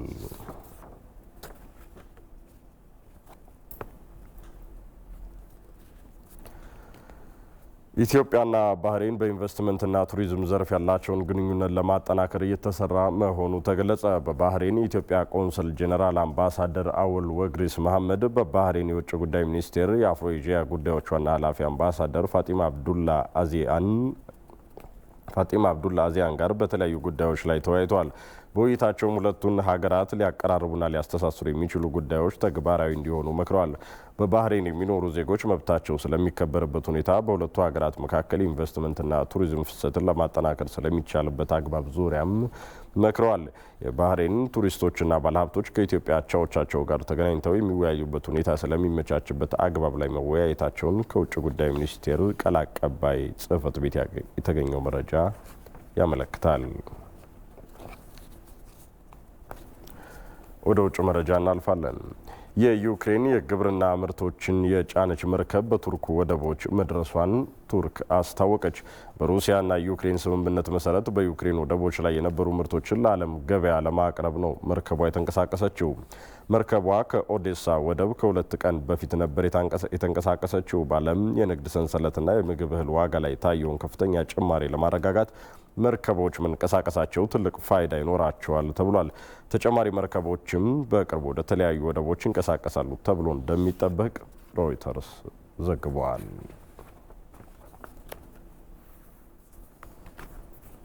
ከሁለት ሰዓቱ የጤና ይስጥልኝ ኢትዮጵያ አጫጭር ዘገባዎች ጋር ብሩክ ተስፋ የነበርኩኝ። አይዳና ምስክር ወደ እናንተ። እንግዲህ በጣም ነው የምናመሰግነው። ጥሩ ቀን ተመኝቻለሁ። እናመሰግናለን ብሩክ። ተመልካቾቻችን እንግዲህ አሁንም የጤና ይስጥልን ፕሮግራማችን እንደቀጠለ ነው። ያው ክረምት ሲመጣ የሚታወሰው የበጎ ስራ ወይም የበጎ አገልግሎት ተግባር ነው። እንዴት ነው በጎ ተግባር ላይ ተሰማርተሃል? ከዚህ በፊት በተወሰነ መልኩ የተወሰኑ ጥረቶችን አድርግ ነበረ። በተለይ ወደ ስራ ዓለም ከመጣው በኋላ ግን በተማሪነት ጊዜ እንደነበረው አይነት ሂደት ውስጥ አልገኝም። በክረምት የበጎ ፍቃድ አገልግሎት ላይ በነገራችን ላይ በተለይ ከኛ በታች ያሉ ተማሪዎችን የማስተማር የክረምት ትምህርት በጣም የተጠናክሮ የሚሰጥበት ጊዜ ላይ ነበርና እኛ ወደ ላይ ከፍ ያለ ስንሄድ ከታች ያሉትን ተማሪዎች የማስተማር የማስጠናት ሂደት ነበረ። ያ ግን ወደ ስራ ዓለም ከመጣው በኋላ ብዙ አልሄድኩበትም። ነገር ግን እኔም ጥሩ ነኝ በጣም እኔም ማህበራዊ አገልግሎት ላይ ብዙ ሰርቻለሁ። ግን እንዴት ነው አሁን እየተለመደ ያለው የበጎ ስራ የበጎ ተግባር ወደ ክረምት ላይና እንዴት ነው ወጣቶች ላይ ብቻ እየሆነ መጥቷል። ግን ሁላችንንም ይመለከታል። በየደረጃ በየእድሜያችን ልክ አገልግሎት ጊዜ፣ ገንዘብ፣ ጉልበት፣ ጾታ የማይለይ ነው የበጎ ፍቃድ አገልግሎትና ሁሉም ሊሳተፍበት የሚገባ ተግባር ነው። ከዚሁ ጋር በተያያዘ እንግዲህ በኦሮሚያ ክልል የገላን ከተማ ወጣቶች እያከናወኑት ባለው የበጎ ስራ ተግባር ማለት ነው ህብረተሰቡን ተጠቃሚ እያደረጉ እንደሆነም ተናግረዋል። በትክክል የገላን ከተማ አስተዳደር በበኩሉ ወጣቶች በበጎ ፍቃድ አገልግሎት በመሳተፋቸው ከበጎ ፍቃድ አገልግሎቱ ብዙ ማትረፍ እንደተቻለ እያነሳን ያለው ከዚህም ባለፈ የማህበረሰቡን ተጠቃሚነት ከማጎልበትም በተጨማሪ ማለት ነው በሌላ ጊዜ ይወጣ የነበሩ ወጪዎችንም ለማስቀረት ትልቅ አስተዋጽኦ እያበረከተ እንደሚገኝ ነው የተገለጸው። ባልደረባችን ይድነቃቸው ሰማው ነው ያዘጋጀው። ተስፋዬ ጫን ያቀርበዋል። በኦሮሚያ ክልል ገላን ከተማ ነዋሪ የሆኑት ወይዘሮ ወይንሸት ለማ የቤተሰብ አስተዳዳሪ ናቸው። የቀን ስራ በመስራት በሚያገኙት አነስተኛ ገቢ እንደሚተዳደሩና ኑሯቸው ከእጅ ወደ አፍ መሆኑን ይገልጻሉ። ቀደም ሲል የሚኖሩበት ቤት አሮጌ በመሆኑ ለኑሮ ምቹ እንዳልነበርም ይናገራሉ። በፊትማ የወደቀ ቤት ነበር። ከልጆቼ ጋር ነበር አብሬ የምኖረው። አቅም አጣሁ። አሁን ላይ የከተማ አስተዳደሩ አዲስ የመኖሪያ ቤት ገንብቶ የሰጣቸው ሲሆን በዚህም ከፍተኛ ደስታ እንደተሰማቸው ገልጸዋል። እንግዲህ እግዚአብሔር ጤናቸውን ይስጣቸው። አዎ እያመሰገንኳቸው ነው፣ እየመረኳቸው ነው። አዎ ብድሩን ያገኙት ክብር ምስጋና ከፈጣሪ ጋር ጤናቸውን ይስጣቸው እያልኩ ነው። አዎ አገሩንም ሰላም ያርጋቸው። አገሬ ሁሉ ነው የተባበረኝ። እግዚአብሔር ይስጣቸው። አዎ ደስ ብሎኛል። ይኑሩልኝ። ሌላው በጥበቃ ስራ የሚተዳደሩት አቶ ደበበ ስለሺ በአካባቢው በበጎ ፍቃድ ስራ በተሰማሩ ወጣቶች የቤት ግንባታ እየተከናወነላቸው ይገኛል። በተደረገላቸው የበጎ ፍቃድ ስራ ለወጣቶቹና ለአካባቢው ህብረተሰብ ምስጋናቸውን አቅርበዋል። ቤት ይሰራለት ለዚህ ለሽማግሌ ከልጆቹ ጋር ለምን እንገራታል? ይኸው እየሰሩልኝ ነው።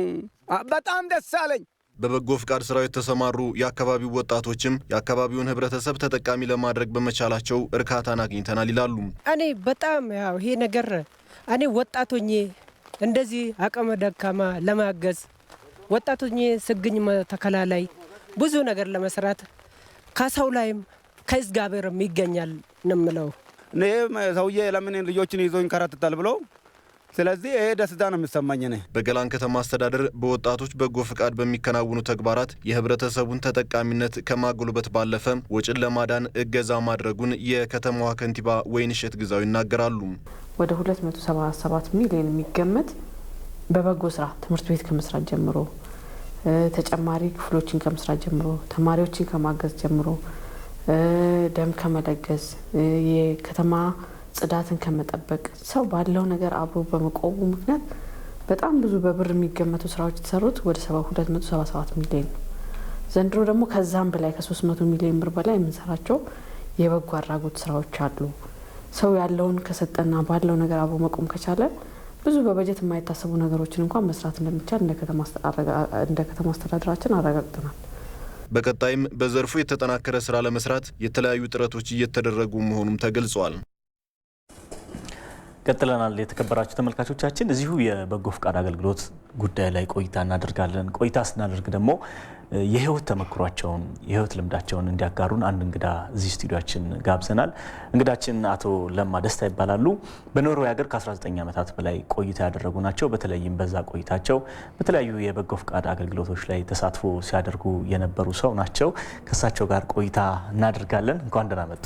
እንኳን ደህና ቆያችሁኝ።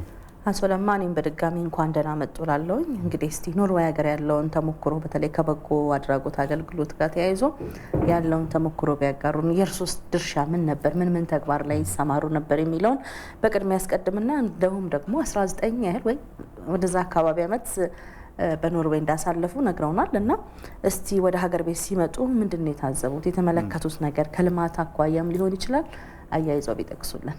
አመሰግናለሁ። እኔ የምኖረው ኖርዌይ ሀገር ነው።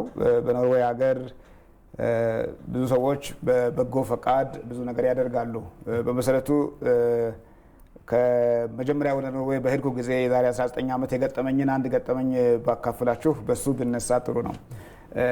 እኔ እንደው ትንሽ እረፍት ለማግኘት ብዬ ወደ አንድ ጫካ አጠገብ ወደዚያ ሄድኩኝና ከዚያ ስመለስ መንገድ ላይ ሰዎች ከኔ በፊት ቀድመው የሚሄዱ ሰዎች መንገድ ላይ የተጣሉትን ቆሻሻዎች አንስተው ይዘውት ሲሄዱና ቆሻሻ መጣያ ወዳለበት አካባቢ ሲሄዱ አይቼ ገርሞኝ ኋላ ሰዎችን ጠየቁ። ለምንድን ነው እዚያ ገር ጽዳት ሰራተኛ የለም ወይ? ማንም ሰው መንገደኛ ሰው ለምንድን ነው ቆሻሻ ከመንገድ ላይ እየለቀመ የሚሄደው ብዬ ስጠይቅ አይ እኛ እኮ ሁላችንም ለጋራ ልማት ለጋራ አካባቢያችን ጥሩና ንጹህና ጽዱ እንዲሆን ሁላችንም ነው ይሄንን የምናደርገው ብለው አሉኝና ከዚያ በኋላ ከዚያን ቀን ጀምሮ በየመንገዱ በየስፍራው ይሄ ነገር ገጥሞኛል። በኖርዌይ ያለ ህዝብ እኔም ከዚያ በኋላ ባህሌ ሆነና በመንገድ እኔም ቆሻሻ ካገኘው አንስቼ ቆሻሻ መጣያ ያለበት ቦታ ፈልጌ ቆሻሻ መጣያ ውስጥ አስገባለሁ እጥላለሁ እንጂ መንገድ ላይ ቆሻሻ ጥዬ አልሄድም።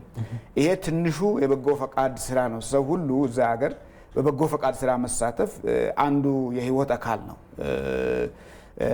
በሰው ስራ ሲጠይቅ ወይም ስራ ሲፈልግ ምን ሰርተሃል ተብሎ ይጠየቃል። ምን ሰርተሃል ተብሎ ሲጠየቅ ከሚያሳያቸው ነገሮች አንዱ በበጎ ፈቃድ እንደዚህ ተሰርቻለሁ፣ እንዲህ ተሳትፌያለሁ፣ ብዙ አይነት ማህበሮች አሉ። የልጆች እርዳታ ማህበሮች አሉ፣ የስፖርት ማህበሮች አሉ፣ የመዝናኛ ማህበሮች አሉ፣ የሃይማኖት ማህበሮች አሉ። በዚያ ሁሉ ሰው በበጎ ፈቃድ በጣም ብዙ ስራ ይሰራል። እኛ በውጭ ያለነው ኢትዮጵያውያን ለሀገራችን በገንዘብ በጉልበት ከምናደርገው አስተዋጽኦ ባሻገር እዚያ ሆነን ለሀገራችን በምንችለው አቅም ሁሉ ብዙ እንታገላለን። በተለይ በእነዚህ 3-4 ዓመታት ሀገራችን በወሳኝ ለውጥ በምታልፍበት ጊዜ በሀገራችን ላይ ከፍተኛ የሆነ ጫና ይደርስ ስለነበረ በውጭ ያለነው ከመደበኛው የስራ ሰዓት ከቤተሰብ ኃላፊነት ጎን ለጎን የእንቅልፍ ጊዜያችንን ሌሎችም ድካሞችን በራሳችን ላይ ወስደን አንዳንዴም ለህይወት እንኳን በሚያሰጋ መልኩ ለሀገር እንዋጋ ነበረ ማለት ይቻላል። በሚዲያ እዚያ ለኢትዮጵያ አደረኩ ብዬ የምለው ወይም እንደው አደረኩ ተብሎ እንዲቆጠርልኝ ሳይሆን እንደ ኢትዮጵያዊ መቼስ ኢትዮጵያን መርሳት ስለማንችል እዚያ ሆነን ሰውነታችን እዛ ቢሆንም ልባችን እዚህ ነውና እዚህ ካለው ህዝብ ጋር ሀዘኑም ችግሩም ሲደርስ አብረን እያዘንን እየተጨነቅን ስለነበረ ዝም ብለን እጅ አጣጥፈን አልተቀመጥንም። ሰልፎችን እናቀናጃለን። ብዙ ሰዓት ቁጭ ብለን ከሌሎች ወገኖች ጋር አብረን እቅድ እናወጣለን። ደብዳቤዎችን ለመንግስት ባለስልጣናት እናስገባለን። የዛ ሀገር ጋዜጠኞች ለኢትዮጵያ የተሳሳተ መረጃ ሲያቀርቡ ይሄ ልክ አይደለም ብለን እንከራከራለን። በትልልቅ እንደዚህ እንደ ኢትዮጵያ ቴሌቪዥን አይነት ባለው በአገሪቱ ትልቁ የቴሌቪዥን ጣቢያ ድረስ ሄደን ሰልፎችን አዘጋጅተናል። ይሄ ኢትዮጵያ ሀገራችን እያለፈችበት ያለችው መንገድ እናንተ የምትገልጹት አገላለጽ ልክ አይደለም፣ የኢትዮጵያን ህዝብ መብትና ጥቅም በወጉ በሚገባ አላስተላለፋችሁም በሚል ብዙ እንሞግት ነበርና አንዱ የሀገርን መብት እዚህ ያለው ሰው ወታደሩ ህይወቱን ይሰጣል፣ ደጀኑ ህዝብ ትጥቅና ስንቅና ድጋፍ ያደርጋል። እኛም ደግሞ እዚያ ሆነን ለሀገራችን ማንም አድርጉ ሳይለን እኛው በራሳችን ለሀገራችን ይሄንን እናደርጋለን። በገንዘብ በጉልበት ከምናደርገው ውጪ ይሄ የኛ በጎ ፈቃድ አገልግሎት ነው ብዬ ነው የማስበው። እንግዲህ በኖርዌይ በነበሩት ቆይታ በትንሹ የጀመሯት ከሰዎች በተማሩት ቆሻሻን መንገድ ላይ ከመጸየፍ አንስቶ ወደ የሚገባው ስፍራ በማድረስ የጀመሩት የበጎ ፈቃድ አገልግሎት አሁን በዛው አገልግሎት ላይ እየተሳተፉ ነው ወይ?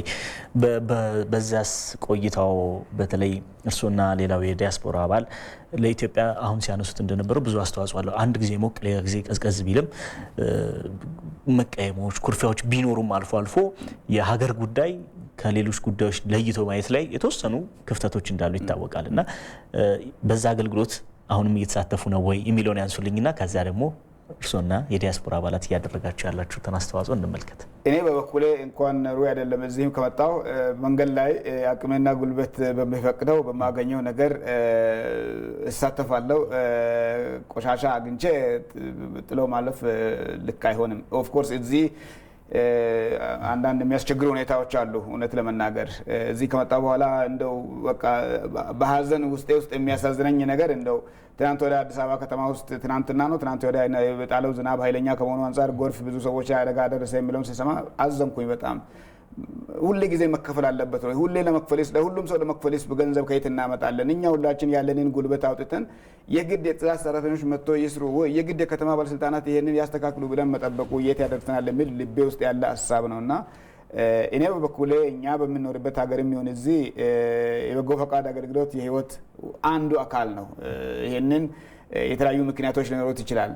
የግል ሃይማኖታዊ ምክንያት ሊኖር ይችላል። ሌሎች ምክንያቶች ማለት በጎ ፈቃድ ሌላውን ሰው የተቸገረን ሰው መርዳት ማገዝ በጣም ወሳኝ ነው። ለተቸገረ ሰው ብቻ አይደለም፣ የጋራ መገልገያ የሆኑትን ነገሮች የጋራ መገልገያዎቻችን ናቸው። መንገድ የጋራ መገልገያ ነው። ትምህርት ቤት የጋራ መገልገያ ነው። ጤና ጣቢያ የጋራ መገልገያ ነው። ትራንስፖርት የጋራ መገልገያችን ነው። ፓርክ የጋራ መገልገያችን ነው። ሰሞኑን እነዚህን የተሰሩትን የሚያማምሩ ፓርኮችን አይቼ በቃ ውስጤ በጣም በደስታ ተሞልቷልና እነኚህን ፓርኮች መጠበቅ ለነዛ ለተቀጠሩ ሰራተኞች የራሳቸው ጉዳይ ይከፈላቸዋል ብለን የምንተው አይደለም። የኛ የሁላችን ጉዳይ ነው። እኔ ያችን ቆሻሻ መንገድ ላይ ያለውን አንስቼ ባልፍ ለሀገሬ ጠቀምኩ፣ ለሰራተኛውም ደገፍኩ እንጂ ምን ይሆናል? ያው ጉልበት ቢሆን አንድ ቀን መበስበሱ አይቀር። ምን አለበት እኔም ቢሆን ያችን አድርጌ ባልፍ? ቀናነቱ ካለ ቅንነቱ ካለ ሁላችንም ከተባበርን ይችን የምታምር ሀገራችንን መሪዎች ብቻ ሁሉን ይስሩ ብለን ከመጠበቅ ሁላችንም የበኩላችንን ድርሻ እየተወጣን በቀናነት ለእያንዳንዳችን በቅንነት አስበን መንገድ ላይ ከተማ ባለስልጣናት ኃላፊነት አለባቸው፣ መስራት ያለባቸው መስራት አለባቸው። እኛም ደግሞ የሰፈራችን መንገድ የከተማ ባለስልጣናት እስኪመጡ ድረስ መግቢያ አጠን መቸገር የለብንም። እነሱ ጉዳይ የራሳቸው ጉዳይ እያልን በፈረሰ መንገድ ምን አለበት እንደው እችን ፊክስ አድርገን ለእኛ ለነገ ለራሳችን አሳምረን ብንውል የሚል ነው ያለኝ። እኛ ውጭ የምኖሩ ኢትዮጵያውያን በዚህ ሀገር ቤት በሚወሰኑ የፖለቲካ ውሳኔዎች ከፍና ዝቅ የሚል ግንኙነት ወይም የሀገር ጉዳይ ላይ ያለን ተሳትፎ እንደዛ ሊታይ ይችላል። ይሄ ብዙ ህዝብ ነንና ከብዛታችን አንጻር አንዳንዱ ቶሎ ያኮርፋል፣ አንዳንዱ ቀስ ብሎ ጊዜ ወስዶ ያኮርፋል፣ አንዳንዱ አልገባኝ ጥያቄ ያለ እኔም ቢሆን እስካሁን የማልረዳቸው ሁሉንም የፖለቲካ እውቀት አለኝ ማለት አልችልም።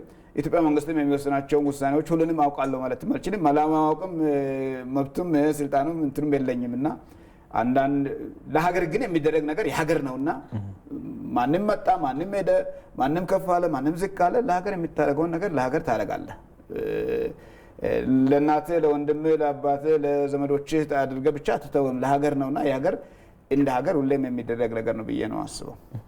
እውነት ነው። ቅድም እንዳነሱት እንግዲህ የበጎ ተግባር አገልግሎት ላይ መሰማራት እርካታው ለራስ ሕሊና ነው መጀመሪያ የሚጀምረው። አንዳንድ ሰዎች እውቀቱ አላቸው፣ አንዳንድ ሰው ደግሞ ከእውቀት ማነስ መስራት የሚችሉትን ላይሰሩ ይችላሉ እና እውቀትን ማጋራትም በጎ ተግባር ነው። ጉልበት ያለው ደግሞ ጊዜና ጉልበት ያለው አለ፣ ያም በጉልበቱ ማገልገልም ሌላ በጎ ተግባር ነው። አንዳንዱ ደግሞ ገንዘብ ኖሮት የት ሄዶ መተግበር እንዳለበት ማንን መርዳት እንዳለበት መማያቃለና ነገሮችን አመቻችቶ አገር ያው የምትቀየረው እንዳሉት ቅድም ልዩነቶች ሊኖሩ ይችላሉ፣ ግን አንድ የሚያደርገን ያው ኢትዮጵያዊነታችን ሀገራችን ነው እና ሀገር ደግሞ የምትቀየረው ያው በመንግስት ስራ ብቻ ሊሆን አይችልም። በመንግስት ባለስልጣናት ተግባርን ብቻ ሊሆን ስለማይችል ሁላችንም ከኔ ምንድነው የሚጠበቀው የሚለውን ሁላችንም የራሳችንን ድርሻ መወጣት ይኖርብናል። ግን በጎ ተግባር ላይ ለመሰማራት አንዳንድ ጊዜ ጥሩ ልብም አቅምም ይዘን እንዴት ነው የሚያስተባብር ወይንም መንገድ የሚመራን አቅጣጫ የሚሰጥ ሰው ያስፈልጋል። እስቲ ይሄ ከዚህ ጋር ተያይዞ እስቲ በኖርዌይ ሀገር ያዩት ተሞክሮ ምን ይመስላል? እንዴት ነው ወጣቶች ዜጎች በበጎ ተግባር ላይ እንዲሰማሩ እንደ ባህል እንዲሆንላቸው ያደረጋቸው ነገር ምንድን ነው? ምን አይነት አሰራርስ አለ የሚለውንም ከዛም በተጨማሪ ደግሞ ሀገር ውስጥ እየተሰሩ ያሉ የበጎ ፈቃድ አገልግሎቶችን ካዩ ምናልባትም እንዴት አዩዋቸው የሚለውን አያይዘው ቢጠቅሱልን። የሀገር ቤቱን ቢጀምር ደስ ይለኛል። እውነት ለመናገር እዚህ ሀገር ከተሰሩት ብዙ ስራዎች በጣም ብዙ ስራዎች ተሰርተዋል። ብዙ ደስ የሚያሰኙ ጅማሮች አሉ። ችግሮች አይኖሩም ማለት አይደለም፣ ደካማ ጎኖች አይኖሩም ማለት አይደለም። ይህንን የሚያማምሩ ነገሮች ተሰርተዋልና የተሰሩትን አመስግነን ወደፊት መራመድ ስለሚኖርብን በዚህ ሀገር የደካሞችን የአቅመ ደካሞችን ቤት እናድስ፣ መንገድ ላይ የተኙትን ሰዎች መግቢያ መውጫ ያጡትን ሰዎች እናግዛቸው፣ የተራቡትን እናብላ፣ የታረዙትን እናልብስ፣ ለተቸገሩት እንራራ ተብሎ የሚሰሩ በመንግስትም የሚወሰዱ ጅማሮች እውነት ለመናገር በጣም ትልቅ ጅማሮች ናቸው። ትልቅ ማስተዋል ነው ብዬ ነው ማስበው። የኢትዮጵያ ሕዝብ ይሄንን 90 ከዛም ፐርሰንት በላይ የሚሆነው የኢትዮጵያ ሕዝብ ሃይማኖተኛ በሆነ አገር ውስጥ በየመንገዱ ሰው ወድቆ በየመንገዱ ተቸግሮ አይተን እንደው በእንትን ደረጃ ብቻ ማለፍ ሳይሆን ከዚህም ባለፈ ተደራጅተን ለእያንዳንዱ ሰው ሁሉም ሰው ቤት እንዲያድር፣ ሁሉም ሰው ልብስ እንዲለብስ፣ ሁሉም ሰው ምግብ እንዲበላ ወደዛ የምንደርሰው አሁን በተጀመረው ተባብረን አንድ ላይ ነውና እኔ በመንግስት በኩል የተጀመሩ መንግስትና የመንግስት ባለስልጣናት የሚወስዷቸው ጅማሮች በጣም ጥሩ ናቸው። ቀጣይነት ይኖራቸዋል ብዬ አስባለሁ። እንደው የፖለቲካ ከላይ ባለስልጣናት ስላደረጉ ታችኞቹም እንደው ለኮፒ የሚደረግ የካድሬያዊ አሰራር እንደማይሆን ተስፋ አለኝ። ሁሉም ሰው ከልቡ እንደሚያደርግ ተስፋ አለኝ። ሞልቶን ተርፎን አይደለም የምናደርገው፣ ከነ ጉድለታችን ካለን ነገር ነው የምናካፍለውና ያለንን ማካፈል በራሱ ነው። በኖርዌይ ሀገር የበጎ ስራዎችን መልካም ነገሮችን ለማድረግ ዋናውና ትልቁ ወሳኙ ነጥብ የግለሰብ የራሱ ልብና ውሳኔ ነው። ማህበሮች ሰዎች ይህንን ነገር ላድርግ ብለው ሲነሱ ነው ከዛ በኋላ ማህበር የሚሆኑት። ማህበር በጣም ብዙ ማህበሮች አሉ። እዛ ሀገር አንዱ የሚታወቀው በመኪናና በማህበር ብዛት ነው። የሰው ቁጥር 4 ሚሊዮን ነው። የመኪና ቁጥር 6 ሚሊዮን ነው። የማህበሩን ቁጥር የዛኑ ያህል ነው። በጣም ብዙ ማህበሮች አሉ። ለእያንዳንዱ ጉዳይ ማህበር አለ። ማህበር ጥሩ ነው። ምንድን ነው ኦርጋናይዝድ ሆኖ በጣም መልክ ይዞ ተናቦ ለመስራት ተስፋ አደርጋለሁ። እኛም ሀገር ህዝብ ወደዚያ እያደገ ነው የሚል ተስፋ አለኝ።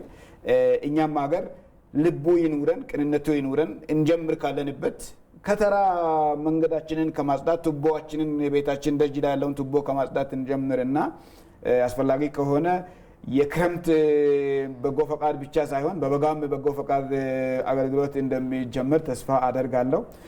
የበጎ ፈቃድ አገልግሎትን ጊዜ ላላቸው ስራ ለሌላቸው ሰዎች ብቻ ትተን እንደማንተው ሁሉም ሰው ስራ ያለውም ባለስልጣኑም ሀብታሙም እንደሚያደርግ ተስፋ አደርጋለሁ። እዚህ አገር በብዙ የተወሰነ ሰው ነው የተሻለ የኑሮ አቅም ያለውና እባካችሁ መርሳት የሌለብን ነገር ብዙ ሰው ገና መሰረታዊ የኑሮ ፍላጎት ያልተሟላ ሰው ስላለ ሁላችንም ተባብረን የሁሉም ሰው ኑሮ ቢያንስ መሰረታዊው ነገር ተሟልቶ ወደ ተሻለ ነገር እንድንሄድ በትዕግስት አብረን እንስራ የሚል ነው ጥያቄ። በጣም ነው የምናመሰግነው። እንግዲህ ያው በኖርዌይ ሀገርም በተለይ ውጭ ሀገር ያሉ ዲያስፖራዎች ኢትዮጵያውያኖች ማለት ነው በሀገር ጉዳይ ላይ ግንባር ቀደም ተሳታፊዎች ናቸው። እንደሚታወቀው በኖሞር እንቅስቃሴም ከፍተኛ አስተዋጽኦ አድርገዋል። ከዛም ባሻገር ደግሞ ያው ሀገር ችግር ውስጥ ስትሆን እንደ ራብ፣ ድርቅ ወይ መፈናቀል ሲኖር የተለያዩ ድጋፎችን ያደርጋሉ። የሀገርን ገጽታ ከመገንባት አኳያም ብዙ ስራዎች ይሰራሉ። ከዲፕሎማሲም አንጻር የውጭ ዜጎች ወይንም ዲያስፖራዎች የሚሰሩት ስራ ቀላል የሚባል አይደለም። እሱን እያመሰገነን እንግዲህ ከመሰናበታችን በፊት ግን አቶ ለማ አሁን በዚህ በኢትዮጵያ ውስጥ በሚያሳልፉት ጊዜ ምን ለመስራት ወስነዋል? አጠር አድርገው ቢገልጹልን። እኔ ኢትዮጵያ ከመጣሁ በኋላ ወይም በዚህ አንድ ወር ጊዜ ከቤተሰብ ጋር ያው ቤተሰብን ለመጠየቅ አገርም ለማየት ነው የመጣሁትና ብዙ ምኞቶችና ህልሞች በውስጤ አለ። ይህን ሰርቼ እንዲህ አደርጋለሁ የሚለውን በዝርዝር ለመናገር እንደው አስቤ ስላልመጣሁ በበጎ ተግባር ላይ ነው። ግን በልቤ ውስጥ ያለው ትልቁ ምኞት የኢትዮጵያ ህዝብ እርስ በርሱ እየተነጋገረ እየተደማመጠ በትዕግስት ችግሩን ፈታኝ ጊዜዎችን አብረን ማለፍ የምንችልበትን ቀድሞ የነበሩትን ባህሎች በእድር፣ በሰርግ፣ በለቅሶ ተባብረን የምንሰራውን የምንረዳዳውን የኢትዮጵያ ህዝብ እኮ ስለ በጎ ፈቃድ የሚነገረው አይደለም። አብሮ ሰርቶ አብሮ አርሶ የጋራ በስንት ጉልበት አብሮ አፍስሶ ነው እዚህ የደረሰውና አብረን የምንሰራው አብረን የምናድገው አገር ነው። ትንሽ እንታገስ። አሁን እዚህ መጥቼ ያየሁትና በጣም ልቤን ያሳዝነው ያን ሁሉም ነገር በቃ ቶሎ እንዴት ብዬ በአቋራጭ እኔ ብቻ ልበልጽግ ወይም እኔ ብቻ ልለፍ ለኔ ብቻ ይለፍልኝ መንገድ ላይ ስትጡ የሚታዩት ነው። መኪና የያዘው ሰው ሁሉ ብቻ አፍንጫውን አስገብቶ ህጉን ጥሶ እንዴትም ብቻ እሱ ብቻ ቀድሞ ለመሄድ ይፈልጋል፣ ሌላው ሰው መሄድ እንደማይፈልግ አስቦ ይሄ ነገር የት ያደርሰናል? እንታገስና አብረን ሁሉንም ሰው የኔ እዚህ ከመጣ በኋላ ያለኝ የልቤ ምኞትና ናፍቆት ያው ሰው ሁሉ ሌላውን ይያያል፣ የሌላውንም ምኞት የሌላውንም ጥያቄ ታሳቢ ያደርጋል። ለሀገራችን የተሻለ ጊዜ እንዲመጣ በትዕግስት አብረን እንሰራለን።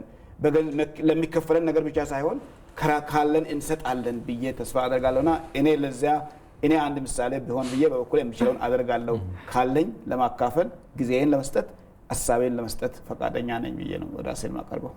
መልካም፣ በጣም ነው የምናመሰግነው። እንግዲህ በኖርዌይ ሀገር ነዋሪ የሆኑትን ዲያስፖራ አቶ ለማ ደስታን ሰፋ ያለ ጊዜ ወስደን አብረን ተጫውተናል። ስለነበረን ጊዜ እጅግ በጣም እናመሰግናለን። ስቱዲዮ ድረስ መጥተው ለሰጡን ሰፊ ማብራሪያ እናመሰግኖታለን። መልካም ቀን ይሆነልዎት። እኔም አመሰግናቸዋለሁ። መልካም ቀን።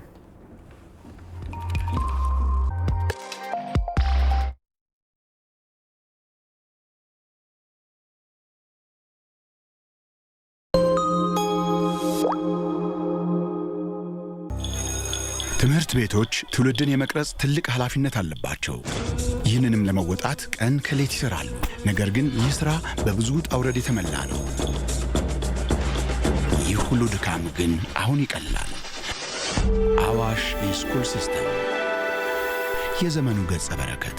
በአዋሽ ኢስኩል ሲስተም ስራውን ያዘምኑ። ፋይል ጠፋ አልጠፋ ብሎ ከመጨነቅ ይገላግሎታል። አንድ ቦታ ሆነው ሁሉ ቦታ ያደርሶታል። የመምህራንና የወላጆች መረጃ፣ የክፍያ፣ የቅጣት መቆጣጠሪያ ስርዓትና ሌሎችም ጥቅም የሚያገኙበት።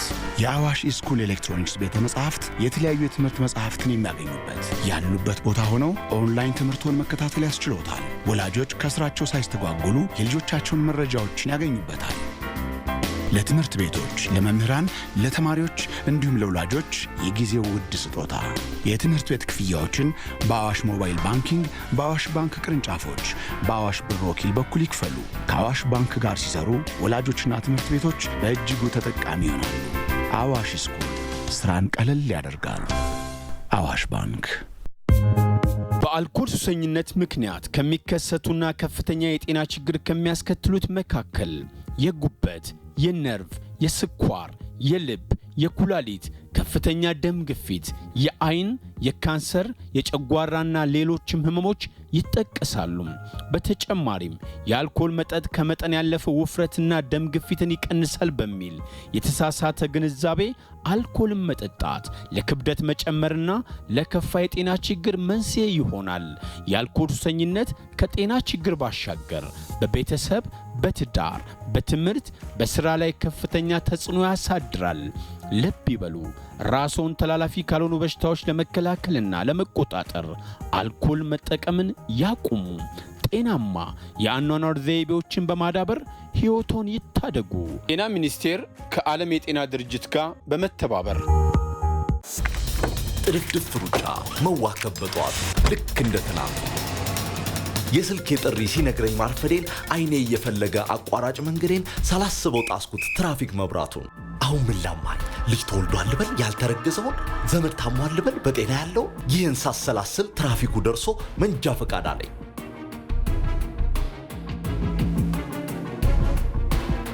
ከቅጣት በኋላ ያለው እንግልቱ ከላይ ታች መባዘን መንከራተቱ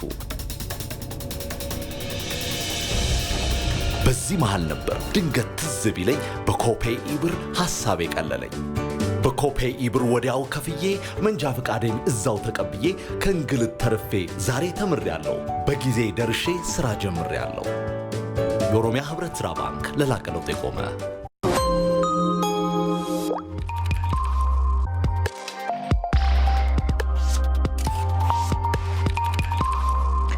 ለጤና ይስጥልኝ ኢትዮጵያ የረቡዕ ማለዳ ዝግጅታችን የቢዝነስ ጉዳዮችን የምንመለከትበት ሰዓት ላይ ተገኝተናል። ለዚህ ደግሞ የቢዝነስ ጉዳዮችን ልታደርሰን ባልደረባችን ማርታ ግርማ ስቱዲዮ ደርሳለች። እንኳን ደህና መጣሽ። እንዴት አዳርሽ ማርቲ? እንዴት ነው ቆይታችሁ? ጥሩ ነበረ። መቀጠል ትችያለሽ። ምን አዲስ ነገር አለ? ያው ለቀዳሚነት ከሀገር ውስጥ የያዝነው መረጃ እንግዲህ ተቋማት የአገልግሎት አሰጣጣቸውን የተሻለ ለማድረግ የተለያዩ መተግበሪያዎችን ሲጠቀሙ እናስተውላለን። አሁን ላይ እንግዲህ በያዝነው መረጃ የኢንዱስትሪ ሚኒስቴርና የኢኖቬሽንና ቴክኖሎጂ ሚኒስቴር በጋራ በመሆን በኤሌክትሮኒክስ አገልግሎት አሰጣጥ ላይ መስራት የሚያስችላቸውን የመግባቢያ ስምምነት ተፈራርመዋል። እንግዲህ ስምምነቱንም ሲፈራረሙ የኢንዱስትሪ ሚኒስትር መላኩ አለበልና የኢኖቬሽንና ቴክኖሎጂ ሚኒስትር ዶክተር በለጠ ሞላ ነው የተፈራረሙት። በዚህም በሁለቱ ተቋማት ባለሙያዎች ትብብር የለማ በተግባር አማካኝነት በኢንዱስትሪ ሚኒስቴር የሚሰጡ 10 አገልግሎቶችን በኦንላይን የሚሰጡ ይሆናል። የኢንዱስትሪ ሚኒስትር መላኩ አለበል በዚህ ወቅት እንዳሉት የኦንላይን አገልግሎት ግልጽ፣ ተደራሽ፣ ወጪ ቆጣቢና ከብልሹ አሰራር የጸዳ አገልግሎት ለደንበኞቹ መስጠት የሚያስችል ነው ብለዋል። የኢኖቬሽንና ቴክኖሎጂ ሚኒስቴር ዶክተር በለጠ ሞላ በበኩላቸው የዲጂታል አገልግሎት ቀልጣፋና ውጤታማ ስራን ለማከናወን እንደሚያግዝ ተናግረዋል። ሚኒስትሩ ከመንግስታዊ ተቋማት ባሻገር ሀገራዊ ምርታማነትን ለማጎልበት ከሌሎች ተቋማት ጋር በቅንጅት ለመስራት ዝግጁ መሆኑንም ገልጿል። የኢኖቬሽንና ቴክኖሎጂ ሚኒስትር ዴኤታ ሁሪያ አሊ የመንግስት ተቋማት አገልግሎታቸውን ዲጂታላይዝ እንዲያደርጉ በልዩ ትኩረት እየተሰራ ስለመሆኑም ተናግረዋል። በ10 ዓመቱ መሪ የልማት እቅድ ከመንግስት ተቋማት አገልግሎት ከሚገኙ ዜጎች መካከል 85 በመቶ የሚሆኑትን የዲጂታላይዝ አገልግሎት ተጠቃሚ ለማድረግ እየተሰራ መሆኑም ተገልጿል። የኢንዱስትሪ ሚኒስቴር ይፋ ያደረገው የኤሌክትሮኒክስ አሰራር www.eservice.gov.et በተሰኘ ድረገጽ አማካኝነት ደንበኞች አገልግሎት እንዲያገኙ የሚያስችል መሆኑን የተጠቀሰው ዘገባው የኢዜአ ነው። በተከታይነት በተጠናቀቀው በጀት ዓመት ከ405,000 በላይ ዜጎች እንግዲህ የስራ ዕድል መፈጠሩን የአዲስ አበባ ከተማ አስተዳደር አስታውቋል። በፍልሰትና በተለያዩ ምክንያቶች ወደ ከተማዋ በርካታ ቁጥር ያላቸው ዜጎች የሚገቡ መሆኑን ተከትሎ የስራ አጥ ቁጥሩም እየተበራከተ መምጣቱን የገለጹት የአዲስ አበባ ከተማ ምክትል ከንቲባና የስራ ኢንተርፕራይዝና ኢንዱስትሪ ልማት ቢሮ ኃላፊ ዣንጥራር አባይ የሚፈለገውና የሚፈጠረው የስራ ዕድል አለመጣጣሙን ገልጸዋል። በከተማዋ በሚሊዮን የሚቆጠር የስራ አጥ ቁጥር የሚገኝ ሲሆን ችግሩ ደግሞ በአፋጣኝ ለመፍታት እንደማይቻል ተጠቁሟል። ለወጣቶች የሚሰጠው የተዘዋዋሪ ፈንድ ብድር መጠንም ወቅቱ ከሚጠይቀው ሁኔታ ጋር ሲነጻጸር አነስተኛ መሆኑ ሌላኛው ችግር መሆኑ ነው አቶ ዣንጥራር አባይ የተናገሩት። በቀጣይ ታዲያ ችግሩን በዘላቂነት ለመፍታት መንግስት ከሚያከናውነው ተግባር ባለፈ በግሉ ዘርፍና በኢንዱስትሪ ልማት ላይ በትኩረት መሰራት ለበርካታ ዜጎች የስራ እድል ለመፍጠር ይሰራል ብለዋል። ይህን እንግዲህ ያገኘ ነው በኢቲቪ ቀይ መስመር ፕሮግራም ላይ ባደረጉት ቆይታቸው ነው። በተከታይነት እንግዲህ የአፍሪካ ሀገራት ያለባቸውን እዳ ጫና ለማቃለል ለሚውሉ ስራዎች 50 ቢሊዮን ዶላር እንደሚያስፈልጋቸው በቢልና ሚሊንዳ ጌትስ ፋውንዴሽን የሚደገፈው የጥናት ተቋም ገልጿል። ይህ የፋይናንስ ፎር ዴቨሎፕመንት ላብ የተሰኘው ተቋም ገንዘቡ በሀገሪቱ ወደፊት እዳን የመክፈል አቅማቸውን አስተማማኝ ለማድረግ የሚያግዝና ተጨማሪ ብድርን እንዲያገኝ የሚያስችል መሆኑን ተገልጿል። ገንዘቡ የእዳ መጠንን ለመቀነስ እንዲሁም የአህጉሪቱ ላኪዎችና አስመጪዎች በዓለም ገበያ በሚኖሩ የዋጋ መዋዠቅ እንዳይጎዱ ያግዛል ብለዋል። የተቋሙ ሊቀመንበር ዳንኤል ኮሆን ሊቀመንበሩ እንዳሉትም ገንዘቡን ለማግኘት ድጋፍ ሊያደርጉ የሚችሉ አካላት ጋር እየተነጋገሩ ነው። የዓለም አቀፉ የገንዘብ ተቋም IMF በተለየ ድጋፍ አሰራሩ በዚህ ረገድ ገንዘቡን ሊሰጥ እንደሚችልም ነው የገለጹት። ድጋፉ ከተገኘ የአፍሪካ ሀገራት ከአጋር አካላት ዳግም ብድር ለማግኘት እንደሚያስችላቸውም ገልጸዋል። በመጨረሻ የያዝነው መረጃ እንግዲህ የብሪታንያው የነዳጅ ኩባንያ ብሪቲሽ ፔትሮሊየም ከ14 ዓመታት ውስጥ ከፍተኛ የሆነ ትርፍ ማግኘቱ ተገልጿል። ኩባንያው በተያዘው የፈረንጆቹ ዓመት ሁለተኛው ሩብ ትርፉ 8.4 ቢሊዮን ዶላር መሆኑ ተገልጿል። ይህም እንግዲህ በ14 ዓመታት ውስጥ ከፍተኛው የተባለው ትርፍ ነው የተባለው። አፈጻጸሙ እንግዲህ የምጣኔ ሀብት ባለሙያዎች ካስቀመጡት የ6.8 ቢሊዮን ዶላር ትርፍ ቅድመ ግምት የላቀም ሆኗል። በጠንካራ ከፍተኛ የነዳጅ ማጣሪያ ማከናወን ከሚጠበቀው በላይ ሽያጭ ማከናወኑና የነዳጅ ዋጋ በዓለም ገበያ መጨመሩ ለኩባንያው ትርፋማነት አስተዋጽኦ ማበርከትም ተነግሯል። እንደ ኤክሶን ሞቢል እና ሼል ያሉ የኩባንያው ተፎካካሪዎችም ባለፈው ሳምንት ክብረ ወሰን የተባለ ሽያጭ ማከናወናቸውን ይፋ አድርገዋል። የነዳጅ ዋጋው በሶስተኛ የፈረንጆቹ ሩብ ዓመት ሊጨምር እንደሚችልም በብሪቲሽ ፔትሮሊየም ኩባንያ ግምቱ ተቀምጧል። የብሪቲሽ ፔትሮሊየም ኩባንያ ለባለ አክሲዮኖች የሚያከፋፍለውን የትርፍ ድርሻም በ10 በመቶ በመጨመር በእያንዳንዱ አክሲዮን የ$6 ሳንቲም ትርፍ ክፍፍል ሰጥቷል። ዘገባው የሮይተርስ ነው። የጤና ይስጥልኝ የቢዝነስ መረጃዎቻችን እነዚህ ነበሩ። መልካም ጊዜ። ወደ እናንተ ልመልስ ተመልካቾች። በጣም ነው እናመሰግናለን። መልካም ጊዜ። መልካም ቀን ይሁንልሽ።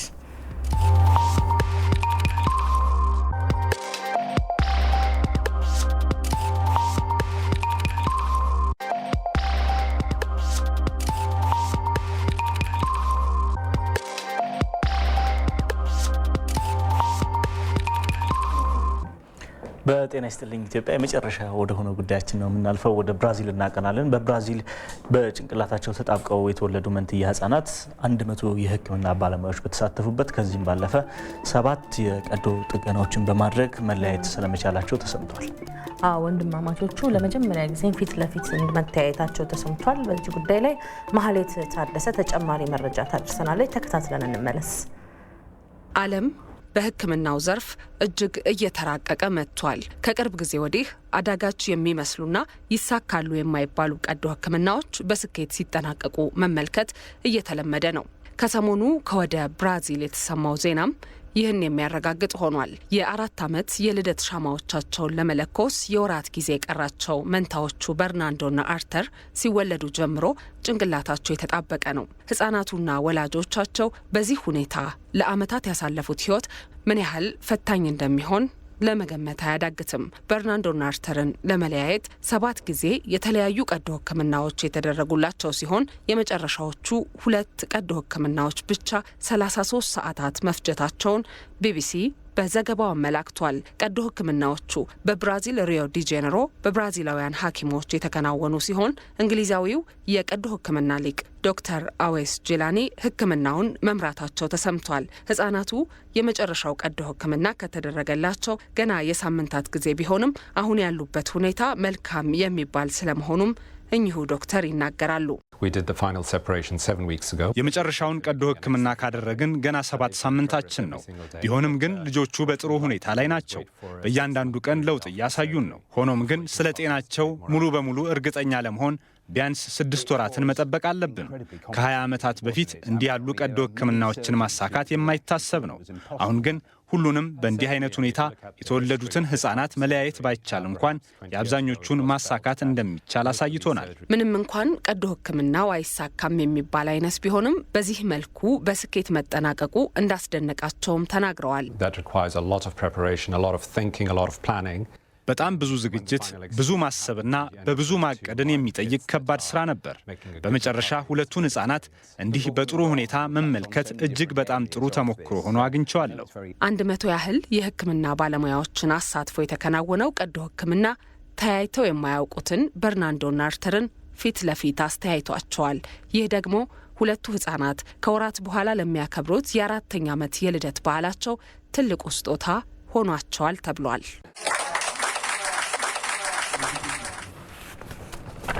ተመልካቾቻችን ማለዳ 1 ሰዓት የጀመረው የጤና ይስጥልን ጉዳያችን የተለያዩ የሀገር ውስጥና የውጭ መረጃዎችን ወደ እናንተ ሲያደርስ ቆይቶ አሁን እንግዲህ ማጠቃለያው ላይ ደርሰናል። አይዳ ከበደና ምስክር ስናፍቅ ጉዳዮችን ወደ እናንተ በማድረስ ዳይሬክተራችን ገዛኸኝ ይሄ የጤና ይስጥልኝ ኢትዮጵያ በጥራት ወደ እናንተ እንዲደርስ እንዲሁም የካሜራ ባለሙያዎቻችንና የቀጥታ ስርጭት የስቱዲዮ ባለሙያዎቻችን አብረውን ቆይተው ነበረ። ስለ አብሮነታችሁ ከልብ ነው የምናመሰግነው። ጤና ይስጥልኝ። መልካም ቀን ይሁንላችሁ።